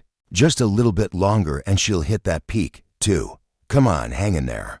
If only she wasn't so fucking tight. Levering myself up slightly on my left fist, I slip my fingers down between us. I thrust deep and rough, hold myself there and stroke her clit rapidly, watching a rush of lust transform her features, her back slowly arching until she screams. Ah, there we go, little girl. She clenches around me with such force. It feels like she's going to squeeze my dick off in the best way. I feel every little milking tug of her cunt. her sounds of pleasure echoing in my ears and engraving themselves onto my soul. Been waiting a long time to fuck that scream out of you. My favorite sound before I ever heard it. When I start to sense she's coming down from her orgasm, my restraint evaporates. I allow the furious need to ejaculate to rush in from every direction, and it's so intense that I feel like a monster. I feel like a fucking monster when I flip her over face down, twist my fist in the back of that silk tank top still circling her waist for leverage, and pump into her pussy roughly from behind, giving a hoarse shout of her name the first time my lap slaps off that tight, round ass. 4 years of sitting behind you in class, watching this but twitch down the hallway in those little tramp skirts, while I got harder and harder and fucking harder. I drop my chest to her back and whisper in her ear, "You owe me this, don't you, baby? You owe me something nasty. Clench that pussy up tight. I'm taking my payment. Take it, daddy," she gasps. Obviously, I'm screwed after that. Having her call me daddy while I'm raw-dogging her is a nightly fantasy of mine. I'm a goner. I punch my hips several more times, every muscle in my body straining violently, like a volcano preparing to erupt, and I do. I slam into her so hard, we collapse into the grass, a firestorm raging inside of me, tension blasting out of me like cannon fire into Ayla's sweet, giving heat. I shake and drip sweat and curse while seed leaves my body and flows into hers, putting life into her body, creating life with my obsession. I don't think I knew how riddled I've been with stress I've been for the last 4 years, until I'm depleted. I've been sick with the need to impregnate her, and I feel temporarily cured, my muscles going slack, my bones turning weightless. I lay down beside the love of my life in the grass, wrap my arms around her for dear life and praise her to sleep while I gaze up at the sky and dream about our future, a future that will almost certainly include a baby, babies, a family. And she wants that, too. I didn't read her wrong. Right. 7. Ayla. It has been the best week of my life, ever since Flint took me to the lake. I've been floating through life like an inner tube on a lazy river. My father doesn't know what to make of my constant smiling, so he just hides even more securely behind his newspaper at the breakfast table every morning. I've been wearing turtlenecks to school, because I'm covered in scruff marks and love bites and other reminders of my man. But I covered the ones on my neck in makeup today because I'm feeling naughty. I'm feeling sexy and I'm sensitive in the oddest places, like the nape of my neck and the backs of my knees. I want to tempt Flint. Honestly, he's tempted by me when I'm in a turtleneck, so maybe there is no need for my short plaid skirt and the white blouse that barely buttons over my breasts. Today feels special though. My period is late. It was supposed to arrive yesterday and still hasn't. Somehow, I'm already positive I'm pregnant. No need for a test. I feel his life inside of me. How could I not when he's put it in me so many times? Just this week, we've been down to the lake 6 times, before school, after school, and once when Flint needed me terribly during 4th period. Every time I think about him moaning in the rear bed of his truck with my ankles around his ears, I encounter a rush of wetness, euphoria. He makes my body feel things I didn't know were possible, and I do the same for him. We mate like animals. Flint tells me the magnitude of attraction isn't typical. It's special. It only happens once in a lifetime, and to some people, not at all. I'm going to tell him I love him today, right after I seduce him. I'm going to put him in the best mood possible, and then tell him I lied about being on birth control. He will forgive me, right? Yes, I believe that. The way he speaks about us being together forever. He means those things. What if he doesn't want a baby right now, though? We're only 18. Will he understand the gravitational pull I felt to get pregnant with his baby? Will he understand that I craved having his child inside of me to the point of pain? I barely understand it myself, and it's too late now to be anything but happy. I want to have Flint's baby. I just hope he wants that, too. Flint is waiting for me in the parking lot when I pull into my usual space, and holy moly, he is so incredibly gorgeous, even more so now that he isn't dripping with constant tension. Leaned up against the side of his truck in his boots, jeans, and wine-tussled hair. He looks well satisfied. He likes the red marks he leaves on my inner thighs, so he hasn't shaved in a week, giving him a dark, dangerous shadow on his jaw. My pulse is racing out of control before I even put my car in park and step out of the driver's side. As soon as Flint sees me, he pushes off the truck, his dark eyebrows winging toward his hairline. "Ayla," he chokes out, his gaze devouring me top to bottom. "Get back in the car." I was expecting this. "Why?" I ask, casually. "You don't like my outfit." "I like it too much." He jerks his chin at the students passing by. "So will everyone else." I round the front bumper of my car and slide onto the hood, leaving my legs to swing carefree in front of me. I'm leaving it on.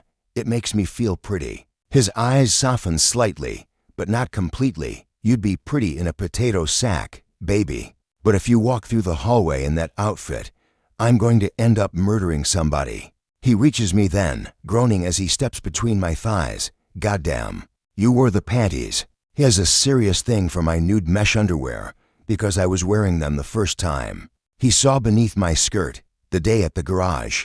I nod, tug him closer by the front of his shirt. "Wore them just so you could take them off." "Ayla," eyes glittering with need. He swoops in and kisses me hard. "You've missed too much class this week, thanks to my dick. I can't keep allowing you to ditch school."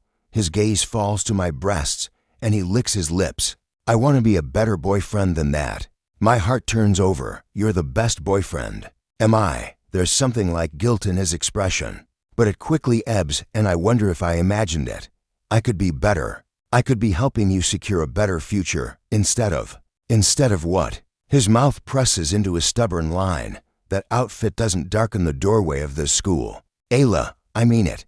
An idea seems to occur to him. "Stay right here." I have a sweatshirt in the rear cab of my truck. Flint throws a warning look at a group of passing boys, then leaves me briefly to open the truck's back door and root around. While his back is momentarily turned, I hop off the hood of my car and start heading up the path toward the entrance. A moment later, I hear the truck door slam and a growl of my name. My blood pumps faster as I pick up my pace, smiling flirtatiously at Flint over my shoulder, beckoning him with a crooked finger. He catches up with me inside at my locker. I'm not shocked whatsoever when he spins me around and backs me up against the cold metal door, my back connecting with a thunk, drawing the attention of several surrounding students. I wonder what we look like to everyone else. The quiet, straight-A student and the big, bad loner, making love to each other with our eyes. Right there in front of everyone. Is our mutual obsession palpable? Flint tilts my chin up and whispers against my mouth. "What game are you playing, little girl?" "I'm not playing a game," I retort, subtly rubbing my breasts side to side against his chest. I'm pregnant with this man's baby. It's a thrill that electrifies me, makes my heart race and my breath sound pitifully thin. "But if you want to play one," I whisper, watching his eyes go black. I know for a fact that there is no one using the AV room this period. It's too risky. His stiffness is beginning to prod my stomach. "Come on. I'll take you down to the lake." I make that whiny sound that drives him wild. "I can't wait that long." He swallows a moan. He's so turned on now that his eyes are growing unfocused. Sweat beating on his upper lip. "Ayla, I'm trying to do right by you. I want you in my mouth." Every iota of his breath leaves him in a rush. "What? Last night, I dreamed about giving you a blow job. Now I want to do it in real life." I'm not lying. I've daydreamed about it, extensively. How he would taste, how he would instruct me. I don't think he realizes that he has lifted me off the floor and pinned me against the locker. His hot, harsh breaths pelting my lips. "There's just one problem with that, baby. My cock won't fit in your little mouth. Don't you think I would have fucked it by now?" Maybe the skirt was a mistake. My panties are so soaked by now that the insides of my thighs are beginning to turn moist. And there's nothing to hide my reaction. It will fit. "Jesus, Ayla, I can barely get it in your pussy." He presses closer, so close that my thighs are perched on his hips. "But maybe." "What?" I ask, searching his eyes. He shakes his head, as if to clear the idea away, but he visibly can't. "It lingers. You could lick it." He cuts himself off with a groan. "You could lick it, and tell me." His mouth moves to my ear. "You could suck on my balls." I writhe on his hardness ever so slightly. "I'll do whatever you want." That pronouncement has him searching my eyes. "What's going on with you? Do you need to talk to me about something?" "Not now." Not until he's in that relaxed, affectionate place we always end up in after sex. That's when I'll tell him I love him. That's when I'll tell him about the baby. Is it that surprising that I want you? I lean in and kiss him, a decadent, winding kiss that makes his erection swell. I always want you. The bell rings. Students groan. Locker doors slam. And there's a flurry of activity around us as everyone runs for class. But we don't move. We just continue to stare into each other's eyes, at least until a male administrator knocks on one of the neighboring lockers. All right, love birds. Get to class. Rap, rap, rap. This behavior is totally inappropriate. Flint turns a glare on the man that should probably chill me to the bone, but it only turns me on. What I do with her is none of your business. He rasps to the man. Fuck off. I turn my head long enough to watch the administrator go pale and scurry away. But then I'm purely riveted by Flint. He pries me off the row of lockers and strides down the hall, hooking a right toward the AV room. I rub our sexes together as we walk, my mouth and teeth and tongue racing over his neck. Oh. And then his hands clutch my bare butt and I almost climax. Seriously. I'm so primed for his touch and to touch him in return that by the time we enter the dark AV room and lock the door, I'm frantic to get on my knees. Watching him unfasten his belt from my kneeling position does something to me. An internal ripple so intense that it makes me gasp, makes me reach under my skirt and palm myself, grinding my flesh against the heel of my hand. He sees the change in me and slows down, making a meal out of dragging the leather belt through the denim loops of his jeans. Why do you like this? He asks, studying me, expression heated, hungry, anticipatory. I don't know. Did your father ever use his belt on you as a kid? I'm already shaking my head. No, he never hit me. His chest rises and falls, thank God. He folds the belt in half in his hands and cracks the leather together. There's an answering spasm in my tummy that spreads such a ticklish sensation in its wake. I almost can't stand it. My fingers are inside my panties now, petting, spreading wetness, bringing myself closer to the edge. It seems like something a daddy would do. Yours. I nod like an obedient pupil and down comes his zipper. Flint has never let me see his shaft. He covers me with his body or turns me around on my hands and knees before I can get a glimpse. He says it will scare me, but I'm so desperate to see it now that I hold my breath.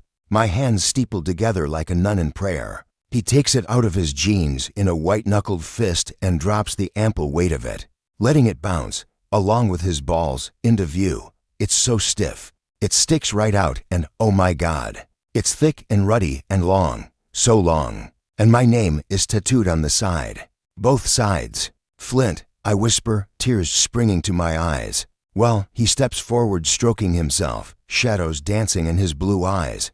Does it scare you? I take a moment to ponder my answer to the question. Obviously. The tattoos have been there for a while. If they were a recent addition, he'd have been bandaged, or in recovery mode, unable to have sex. This proves he's been more than a little committed to me for quite a while. Obsessive is a better word, but it's beautiful, I say honestly, scooting forward on my knees. It only excites me. Flint groans. I watch breathlessly as a single white drop appears on the smooth slit of his sex, and my body begins to hum like an engine, heating, a sound of pure hunger rising in my throat. For Flint's part, he looks almost overcome by my eagerness. Wrap both of your hands around it slowly, slowly, baby. I'm trying really hard not to come on your face. My panties turn sodden over that imagery. Is that something he would like? Would I like it? I want to find out. I want to find out every single thing about lovemaking with Flint, and I hope we never reach the bottom of the well of possibilities. I want to touch him and explore with him for the rest of my life, starting now when I take him in my hands, marveling at the combination of strength of smoothness. Flint hisses in a breath, and as I begin to stroke him, he gets that look in his eyes, the one that says the sweet boyfriend has checked out and the dominant man has taken his place. I love both of them with all of my heart. Flint's fingers slide into my hair and tighten around the strands just enough to make me gasp. Then he steps forward, comes so close that I have no choice but to let his thickness slide into my mouth. Salt immediately foams down the back of my throat, Flint's fist shaking in my hair. his breath turning to hoarse bursts of air. I drop one of my hands from around his shaft, using it to pull him closer by the loosened waistband of his jeans, and I suck noisily.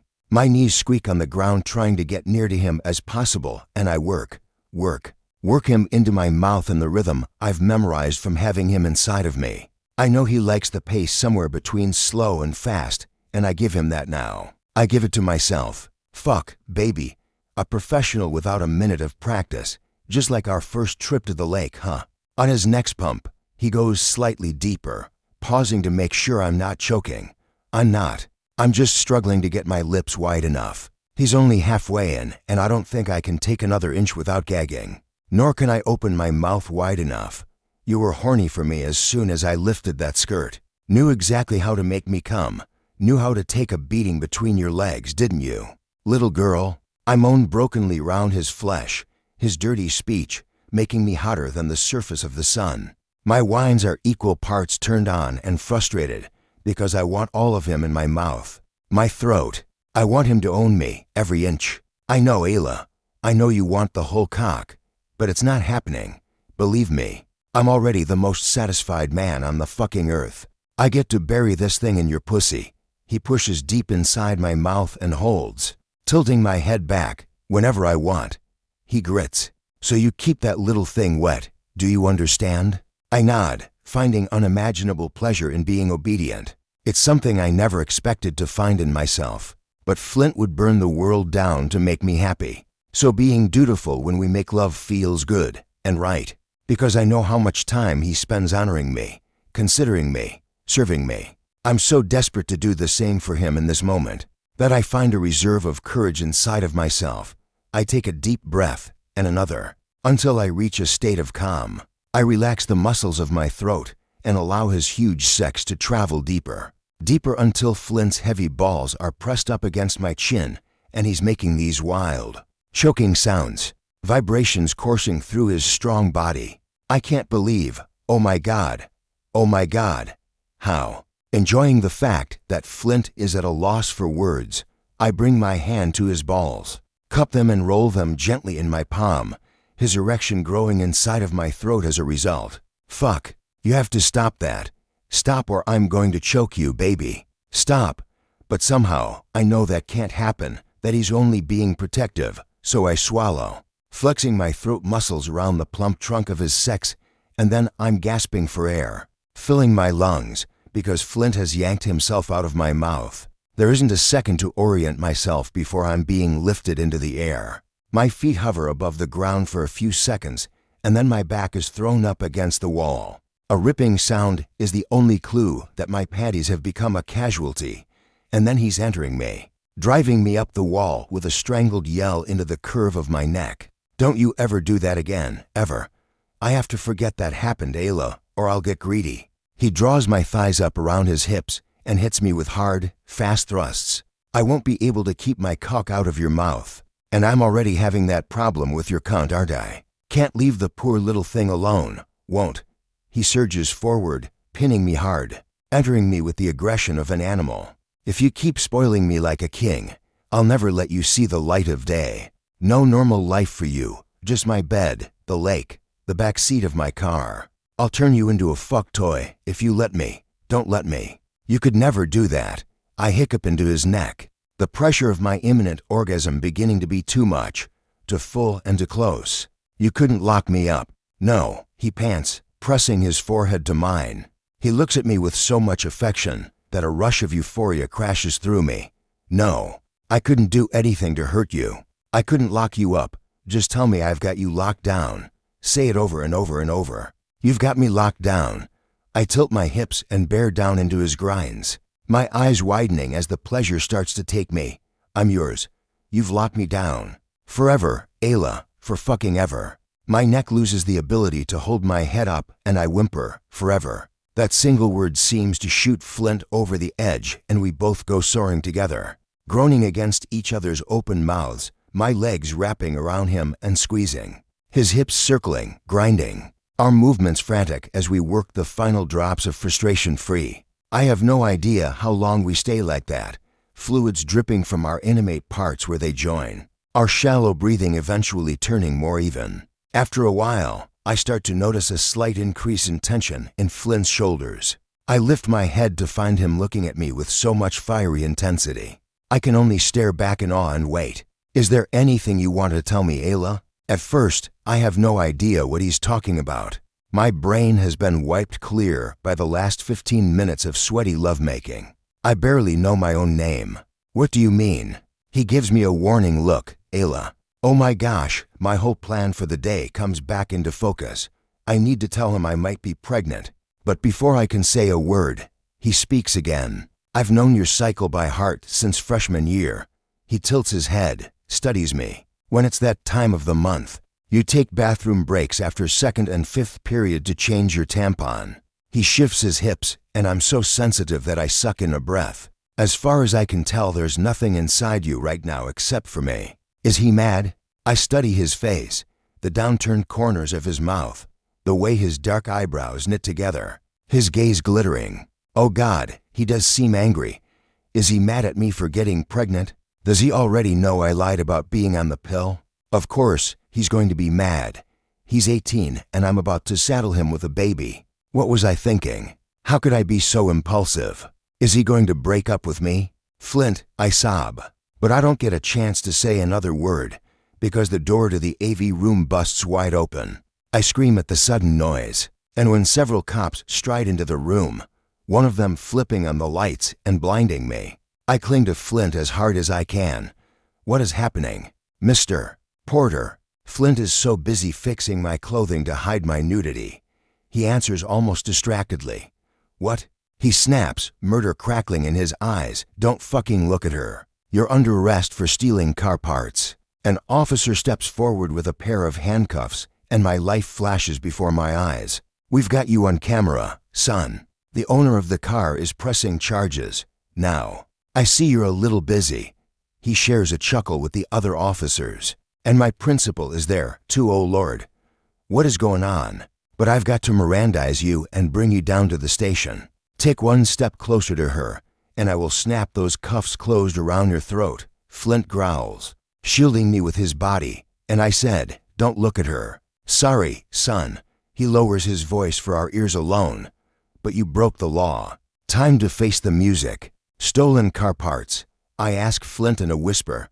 Not the ones you used to fix my car? His jaw stiffens, but he doesn't answer. Thoughts are whirring behind his eyes 1,000,000 miles an hour. His chest heaves, sweat breaking out on his forehead. Adrenaline has caused Flint to stiffen again inside of me. Apparently, no matter the situation, good or bad, my body responds to the stimulus the same way. I bite down on my bottom lip to hold in a whimper, struggling not to shift my hips. Flint must feel me growing wetter, because his tortured gaze whips to mine. Give me 5 more minutes with her. He growls, flattening me roughly to the wall. One more time, and then I'll come along without a fight. You've had your fun. Let's go. The officer starts to close the distance between us, and Flint gives me an upward drive of his hips, making me whine in that high-pitched way I can't help sometimes. And my boyfriend is fucking me in front of the whole police force, bucking frantically, snarling into rough kisses, his fingertips biting into the flesh of my ass to hold me steady. I don't care about who is watching, though. I only see Flint. I can only be extra desperate for him because they want to take him away from me. He stole car parts, and deep in my bones, I know he stole them from me. I'm the reason he's going to jail, maybe worse. I'm sorry, I sob, salty wet tears sliding down my cheeks to flavor our hungry kisses. I'm sorry. I'm sorry. All right, that's enough. The officer finally grabs hold of Flint's shoulders, yanking him as hard as possible away from me. I slide down the wall and hide myself with my clothing, watching in horror as he arrests Flint. Several more men are required to come forward and help wrestle him into cliffs when he struggles. Teeth bared, eyes wild. Ayla. He shouts Ayla. Jesus, son, the officer says, gaping at Flint's erection. Look at that thing. No wonder she couldn't wait until after class. I lunge onto my knees and carefully zip Flint back into his jeans. I reach for his face, but I never make contact. He's already being dragged out of the room, the whole scene blurring around me behind the veil of confusion and denial and tears. Flint. Ayla. 6 men are dragging him out the door, but he twists around to look at me one final time. This isn't over. We are. Someone fires a taser and Flint jerks, his face contorting with pain. I scream loud enough to hurt my own eardrums. It's the last thing I remember before losing consciousness. 8. Flint. I thought I was a beast before, but compared to who I am now, I was docile. The separation from Ayla has driven me mad. It has been a month, and I've already inked her name onto my body so many times. The letters have blurred together in an illegible maze of loops and slashes. I've needed pain on the outside to distract from the utter misery shredding my insides to ribbons. The guards hate me, and I can't afford a lawyer, so I get no phone calls. I get nothing but darkness. They won't even give me a pen or pencil to write letters to my Ayla, because they're worried that I'll stab them, myself, others, and I probably would. I'm starting to hear voices. I want to rip the skin off my bones. I'm going to die without her. I have no idea how long I'm going to be in here, but knowing Ayla is on the other side of these bars, unprotected and pregnant, is the worst form of torture imaginable. I damaged my vocal cords on day 1 by shouting her name. I speak in a permanent rasp now. They allow me into the yard for an hour a day, and I hit the weights like a man possessed, pumping iron until my arms and legs have been exhausted. That exertion is the only thing stopped me from going completely insane. I have to get out of here. I have to get back to her. Would I steal those car parts all over again to give her back the gift of her mother's car? Yes, I would just be more careful. If I'd taken more precautions, I might be inside of her right now at the lake. She'd be milking me with that tight, sexy pussy. Titties wet from my mouth. I can't even fathom how good she'd taste between her legs while carrying my baby. I'd kill for a sample of it right now. One lick, and I'd come on the dirty floor of my cell. Why didn't I tell her I love her sooner? I was in the middle of declaring my love, my intention to marry her and raise our baby together as soon as I got released. But they taste me. They taste me, and she passed out, and I've been in hell even since. Pure fucking hell. I lunge to my feet and wrap my hands around the bars, pressing my face between the metal slats until it hurts. Ayla. Ayla. My father found the pregnancy test in the trash can 3 weeks ago. Ever since then, my home has become a prison. I won't allow my daughter to humiliate me by walking around school with a swollen stomach. My daughter, a teen mother? God almighty, no one is going to find out.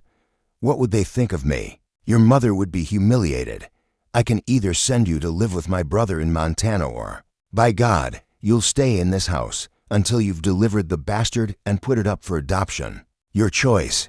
He wouldn't listen when I told him I wanted to raise the baby. I could never give this life I created with Flint to a stranger. I just couldn't. I want to bring up this baby, even if I have to do it by myself. It's likely that I will have to do it alone. My memory of the afternoon Flint was arrested has started to take different shapes. My grief and panic over being without Flint is clouding everything. But I remember his anger and irritation. I remember him shouting, "This isn't over." That's the last thing he said to me. And now I'm starting to wonder if he was referring to our argument not being over, as opposed to our relationship. Why else hasn't he called or written even once? There has been no communication, and every day he leaves me in silence is like another brick being piled onto my chest. I force myself to eat for the baby, but it's like choking down dust. Living without his touch, and his voice and scent and presence is an unbearable state of being. And I cry. I cry so much, I've run out of tears. I don't even know when he's being released from prison. I called the police station, but they only snickered at me, obviously recalling my behavior the day Flint was arrested. How shamelessly I needed him. How shamelessly I still do. My body is starving. Does he hate me? Does he wish me dead because I'm the reason he went to prison? I'm lying on my side in bed, but restlessness forces me up now, passing through the house like a ghost into the backyard, the only outdoor space where my father will allow me to go. When I hear an electronic whir as I step onto the grass, I glance up and spy a camera mounted to the roof. He's watching me from work, making sure I don't leave. I'm not sure how he'll punish me if I disobey him, but I can't risk being thrown out onto the street when I'm pregnant. When this baby arrives in 7 months, they will need a roof over their head. With a broken sound, I lay down in the center of the perfectly manicured lawn on my side, curling into myself and dreaming of Flint and those afternoons at the lake. He'll never take me there again, but at least I have the memories. Maybe in time I'll learn to be grateful for that. Flint. 3 months have passed by the time I'm let out of prison. I'm released on a Wednesday morning, and I tear through the gate like a madman, my bones rattling with desperation. She'll be in school at this hour, so that's where I'm going. There's no way in hell I'll bother stopping at home or tracking down my first decent meal. In 90 days, no. Fuck that. She's the only fuel I need. There's no one to give me a ride back to town, so I take the bus. Passengers eye me warily, some of the women even disembarking the bus at the sight of me. I find my reflection in one of the windows and acknowledge that I've changed. Endless. Scorching misery will do that to a man. I've packed on about 10 pounds of muscle. My tattoos have climbed up my neck to the underside of my chin. There's a look in my eye that promises death to anyone who tries to stand between me and Ayla. After an hour, the bus lets me off at the stop in town, and I march through town, heading straight for the school, ignoring the expressions of alarm on the faces of people that I pass. Ayla won't be alarmed, and that's all I care about. I exist solely to see her again. I'm worried about one thing and one thing only: going back to prison. Because that's what would happen if anyone laid a finger on her while I was gone. They'll have to throw me back behind bars covered in blood. I reach the campus. Students scatter when they see me. The principal steps into my path, as if to stop me from entering the school. But one look at my face, and he steps aside with an audible gulp.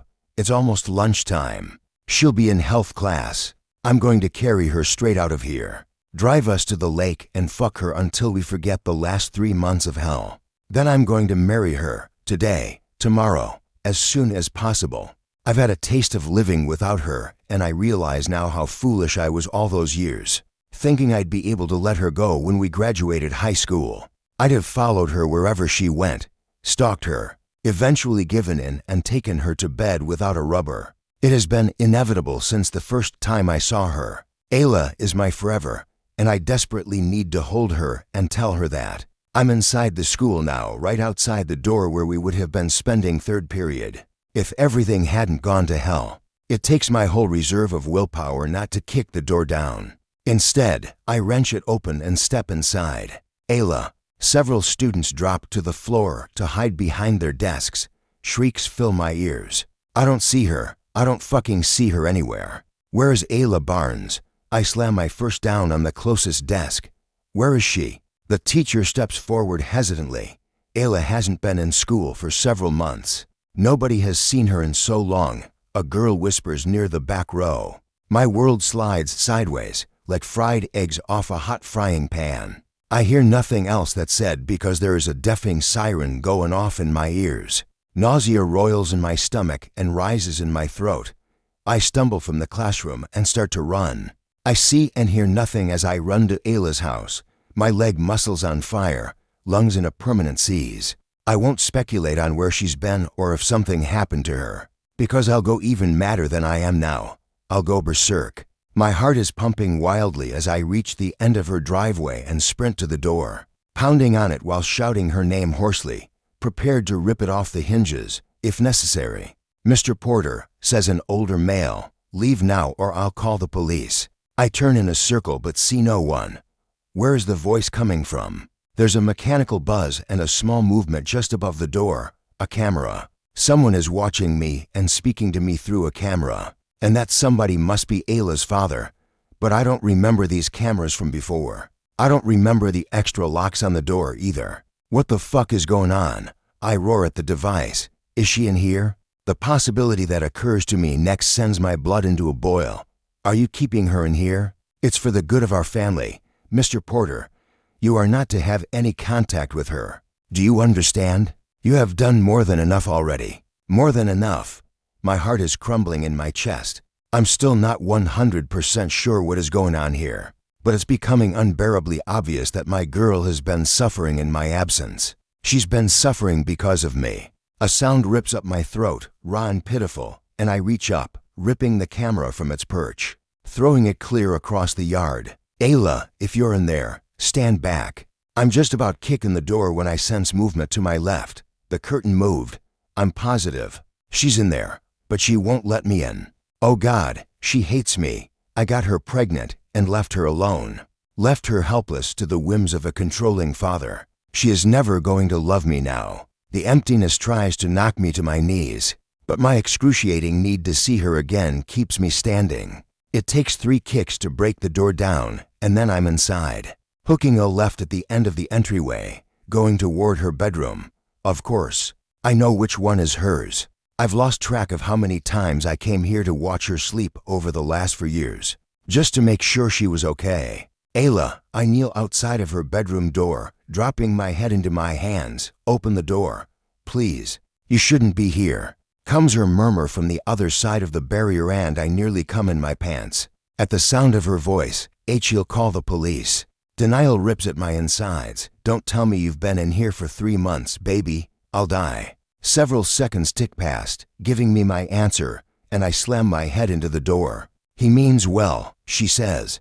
Sometimes it's hard to see that he loves me. But this isn't love, this is captivity. I know, she whispers. But I just keep thinking about the time he gave me my mother's car for my 16th birthday. He does care sometimes, doesn't he? My chest twists viciously. Open the door. Her breath quickens. No. Pain cuts through me like a freshly sharpened blade. I'm itching to kick this door open, too. But the bedroom is small. There's too much of a chance I could hurt her. If a single splinter touched her skin, I'd be inconsolable. I think you might have a little bit of Stockholm Syndrome, Ayla. God, I want to hold her, rock her, tell her everything will be all right. If she would just open the door. Maybe there is only one way to break through to her. I have to tell you something. I was never going to tell you the truth. Because I wanted you to believe your father was a good man. You deserve a good father. But I rub at the dryness in my throat. I'm the one who left your mother's car for you in the driveway on your 16th birthday. With the big red bow, that was me. I spent months fixing it up. Silence. I squeeze my eyes closed. You did a presentation on it during freshman year. An object that has special significance to you. Remember? You spoke about your mother's car, and it was just rotting away in the shed. When I took it to the garage to work on it, your father didn't notice it was gone. No, her voice is faint. He told me he'd done it. There was a honeysuckle air freshener hanging from the rear view, and 3 spares in the glove compartment. How would I know that? I get no satisfaction from the gasp on the other side of the door. A quiet sob. Ayla, please don't cry. I grind my forehead against the wood. I did it because I love you. I've loved you since you were 14, and I'll fucking love you until you're 114. Open the door and let me touch you. I'm so fucked up. I need you. The knob remains still. I'm afraid. Afraid of me? No. I slam my head off the door again. I am your safest place. Will you still feel that way when you find out I lied? Confusion breaks through my desperation. Lied about what? Being on the pill, she whispers. It takes me several moments to figure out what's happening here, and I realize I'm the biggest dummy alive. We never cleared up the mistruths between us. I was on the verge of getting her to confess her pregnancy when I was arrested. I've been too overwrought and crazed for the last 3 months to acknowledge the fact that Ayla doesn't know. She doesn't know that I was aware of her lie from the beginning. She has no idea that I've been dying to get her pregnant since I first laid eyes on her. Ayla, baby, I kiss the door, pretending it's her, pressing my stiffness into the wood and wishing it was her pretty flesh. I knew all along you weren't on the pill. My cock is getting harder by the second just talking about this. Are you pregnant with our first child on the other side of this door? Instead of answering out loud, Ayla unlocks the door and slowly lets it open, revealing herself. Oh, sweet mother of God. She's the most delicate, exquisite vision I've ever seen in my life. In a tank top and panties, her soft skin glows in the sunlight. Seeing the slight swell of her tummy sends my pulse spiking, hammering. A hot shiver goes through my dick and balls. And her face, those tear-stained cheeks and big eyes.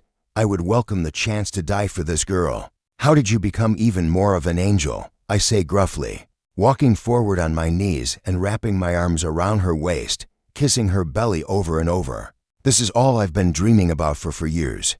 My deepest wish has been granted and a sense of rightness is locking into place.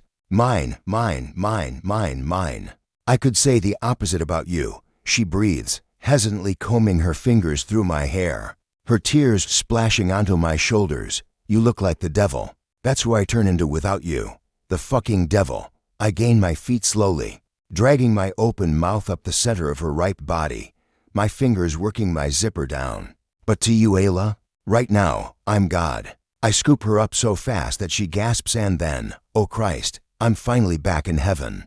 I've got Ayla's legs around my waist, her pussy rubbing around on my hard cock. Tears are running down her cheeks, and she's searching my eyes, her lips trembling. You're really not mad that I lied?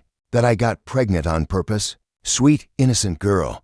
I sit down on the edge of her bed and lean back, watching my right hand massage the pussy I've been obsessing about every second of the last 3 months. I've been wanting you pregnant so bad. Most days I think of nothing else. I was going to do the one good deed of my life and let you escape me, escape this town. I didn't want to saddle you with a baby like my father did to my mother, like my grandfather did to my grandmother. The women in my family always wished for more. Outside of this place, I didn't want to make you a prisoner here and make you hate me. Then you had to go and show up at my garage looking so beautiful. And God help me, fertile as fuck. I twist her panties in my fist and rip them clean off, bearing her tight, glistening pussy to the sunlight. I sensed you were lying about being on the pill, and I fucked you even harder knowing you weren't protected. The doubt finally flees from her eyes. I don't want to go anywhere where you aren't. I only wanted to leave this town to find happiness, but here it is with you. Our restraint vanishes. She scoots forward on my lap and wiggles around on my cock. Starved for a look at her tits, I yank down her tank top and bounce her on my knees, watching them dance for me. I'm warning you now, Ayla, I've been too miserable to beat off. Pain and pressure build between my legs, making me groan. My plumbing is so backed up, I won't be able to tear myself off you for a week. If you weren't already pregnant, we'd fix that real fast. Her eyes turn a sultry shade of blue that I recognize well. It means she's horny. Maybe I won't be able to tear myself off of you, she teases, reaching down and fisting my dick, dragging it through her wetness. We take a few seconds to moan, to kiss and reunite with each other. Then her expression turns serious. You told me you loved me, Flint. There is nothing truer in this world, Ayla.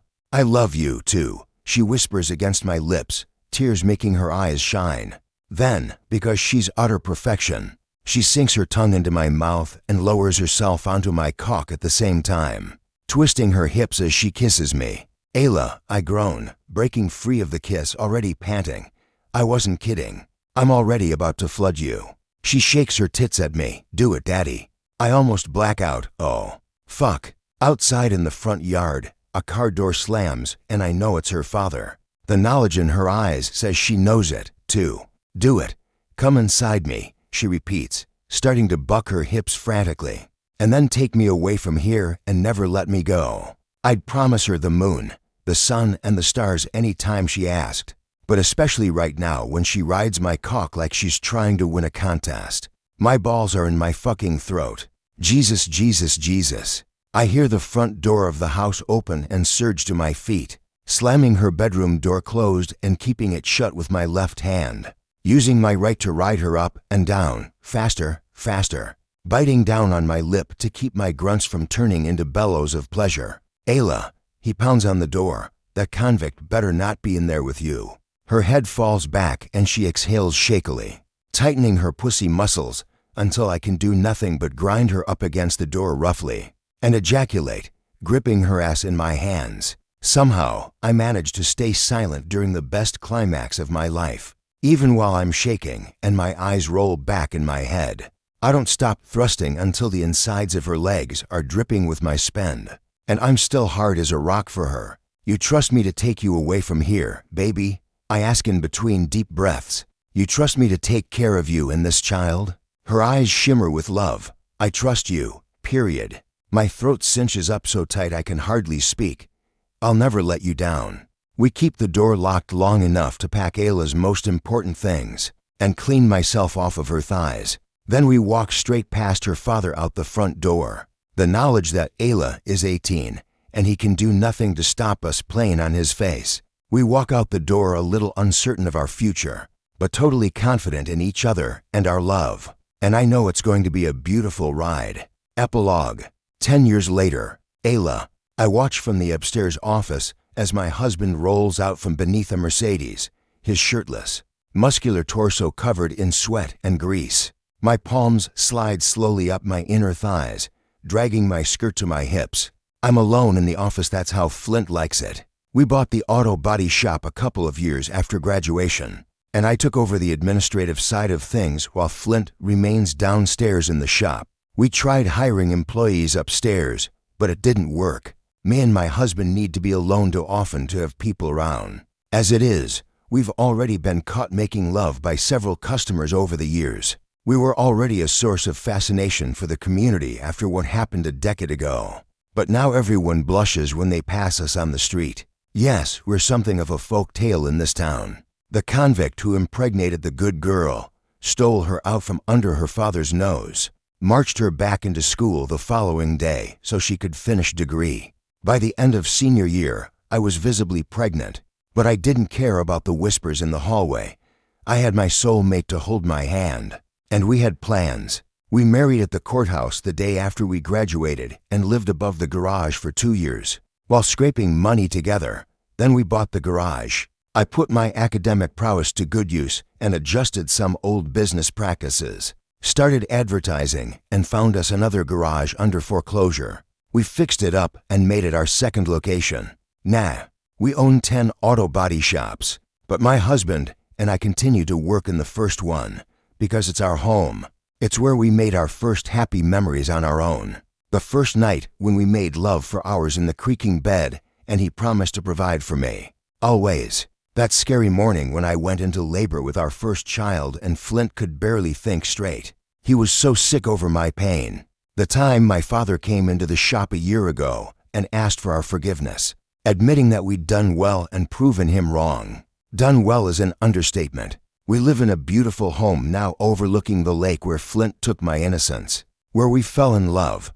At night, sometimes we still walk down there. He lays me down on our patch of grass, crickets chirping in the distance, and he enters me like it's the very first time. It always feels that way, new and exciting and urgent, and unprotected. It's why at age 28, we have 5 children, 4 daughters and a son. They're in school this morning, the same school I attended growing up, and their grandfather is picking them up afterward and taking them out for ice cream. That gives me and my husband the whole day alone. He's walking up the stairs now toward the office with a purposeful look in his eye, telling me he knows exactly how to spend the afternoon. I'm already out of breath. Of course, I am. This man is covered in different versions of my name. His devotion to me obvious in every single thing he does. He was big and strong in high school, but now he's a beast. He kept up the weightlifting after prison, and all that strength is on display right now. As he comes to a stop in the doorframe of the office, his gaze drops to my legs and I tug down my skirt, as if self-conscious, letting him know I'm in the mood to play. His eyes darken dramatically, his greasy chest heaving in the dim office lighting. "It's time for your lunch break," Flint says, his voice like salty rocks. Oh, I stand up in front of my desk. "Thank you." I start to move past my husband, but he catches my elbow. "You'll be taking it here." "I will." I have to tip my head all the way back to look him in the eye. "Why?" "Because I'm your boss and I say so." This is one of my favorite games. I'm already beginning to flush, my pulse racing faster. You might be my boss, but I'm free on my lunch break to do whatever I want. Wrong. He picks me up by the waist and drops me onto the desk. Lazily. He starts to unfasten his belt buckle. "You're still on the clock." "Legally, I'm." His snort interrupts me. Roughly, he shoves my legs apart and goes down on his knees, examining my panties up close. I knew it. He twists a knuckle against my entrance through the barrier of my underwear. "You got soaked up here watching me." And no, I try to close my thighs, but he won't let me. No, I don't deny it. He tugs the material to the right, bearing my sex, and I have to grip the edge of the desk. I'm so turned on and excited. "You're a horny little girl." He spits on my flesh and delivers it a sharp slap. "That's why I hired you. For my lunch breaks. I try to slide off the desk. No. He crowds closer, preventing my feet from touching the ground. Open your thighs. Feel me turn that no into a yes. I don't want to, I whine, even though I'm clenching, pulsing, ready to beg him to fill me. You're all greasy. That's your favorite part. He rasps in my ear, his hands yanking my butt to the edge of the desk. While I feign struggles, he fists his erection and uses the smooth steel of it to shift my panties aside. And then he rams himself home inside of me, my scream splitting the office air in half. Oh yeah, oh, that's ripe and tight for daddy. I slap him in the face, and he grunts, catching my wrists and holding them behind my back. Baring his teeth and looking me square in the eye, he starts to rut me hard, butting the desk up against the office wall over and over again, rattling the paper trays and stapler and coffee mugs. Still no, he breathes against my mouth. I moan in response, arching my back. He laughs into my neck, takes both sides of my backside into his hands and thrusts harder. This is the exact moment the game ends, because we're too frantic to keep it up. Our mouths meet and meld together, my teeth snapping at his bottom lip. Before we dive in and deepen the contact, tasting and reveling in one another's mouths. Lunch break, he growls, grinding into me hard enough to make my toes curl. I'm the one who feeds you. Slowly, he pumps out in, groaning gutturally as he does it. And you give me this fucking feast in return, don't you? This wet, sexy cunt that drives me a little crazier every day, you know. I can feel when you open your thighs up here. I feel it in my cock. I can't go an hour without wanting you, I gasp, because he's pummeling me now and quick. Deep drives, you're so hot down there, I can't concentrate. That's so, baby. Yeah, I pout. He surges forward, breathing erratic against my lips. You might understand 1/10 of how I feel. It's not enough that you're alone up here where no one can experience you but me. I'm still jealous. I'm jealous of the fucking air in this office for touching your skin. I'm jealous of the air you breathe, because it gets to be in your lungs. He slams his hips forward, making me cry out, breathe me, breathe me. My orgasm erupts suddenly and intensely, my legs trembling violently. Hot moisture rushing to where I'm joined with my husband who loves me so furiously. He can barely stand the pleasure as it rides over his features and turns them slack. His spend fountaining inside of me, scalding hot and thick. That's baby number 6, he pants, dragging his tongue up my neck and cheek. I might give this pussy a day off when we get to 10. The last of my climax causes me to clench around him and he moans, slamming a fist down on the desk. Forget I said that. I giggle drowsily into his neck, letting myself go boneless, knowing he'll catch me, and he does. He lifts me off the desk and settles me into his lap, stroking his fingertips up and down my spine. I love you so much, Ayla, he chokes out. Thank you for being mine. Thank you for building this life with me. I love you too, Flint, more than my heart can take sometimes. I whisper against his greasy shoulder, but thank me in another 70 years. We're not done building. That's right. He tucks my hair behind my ear and looks down at me, affection overflowing from his eyes. We're never, ever done.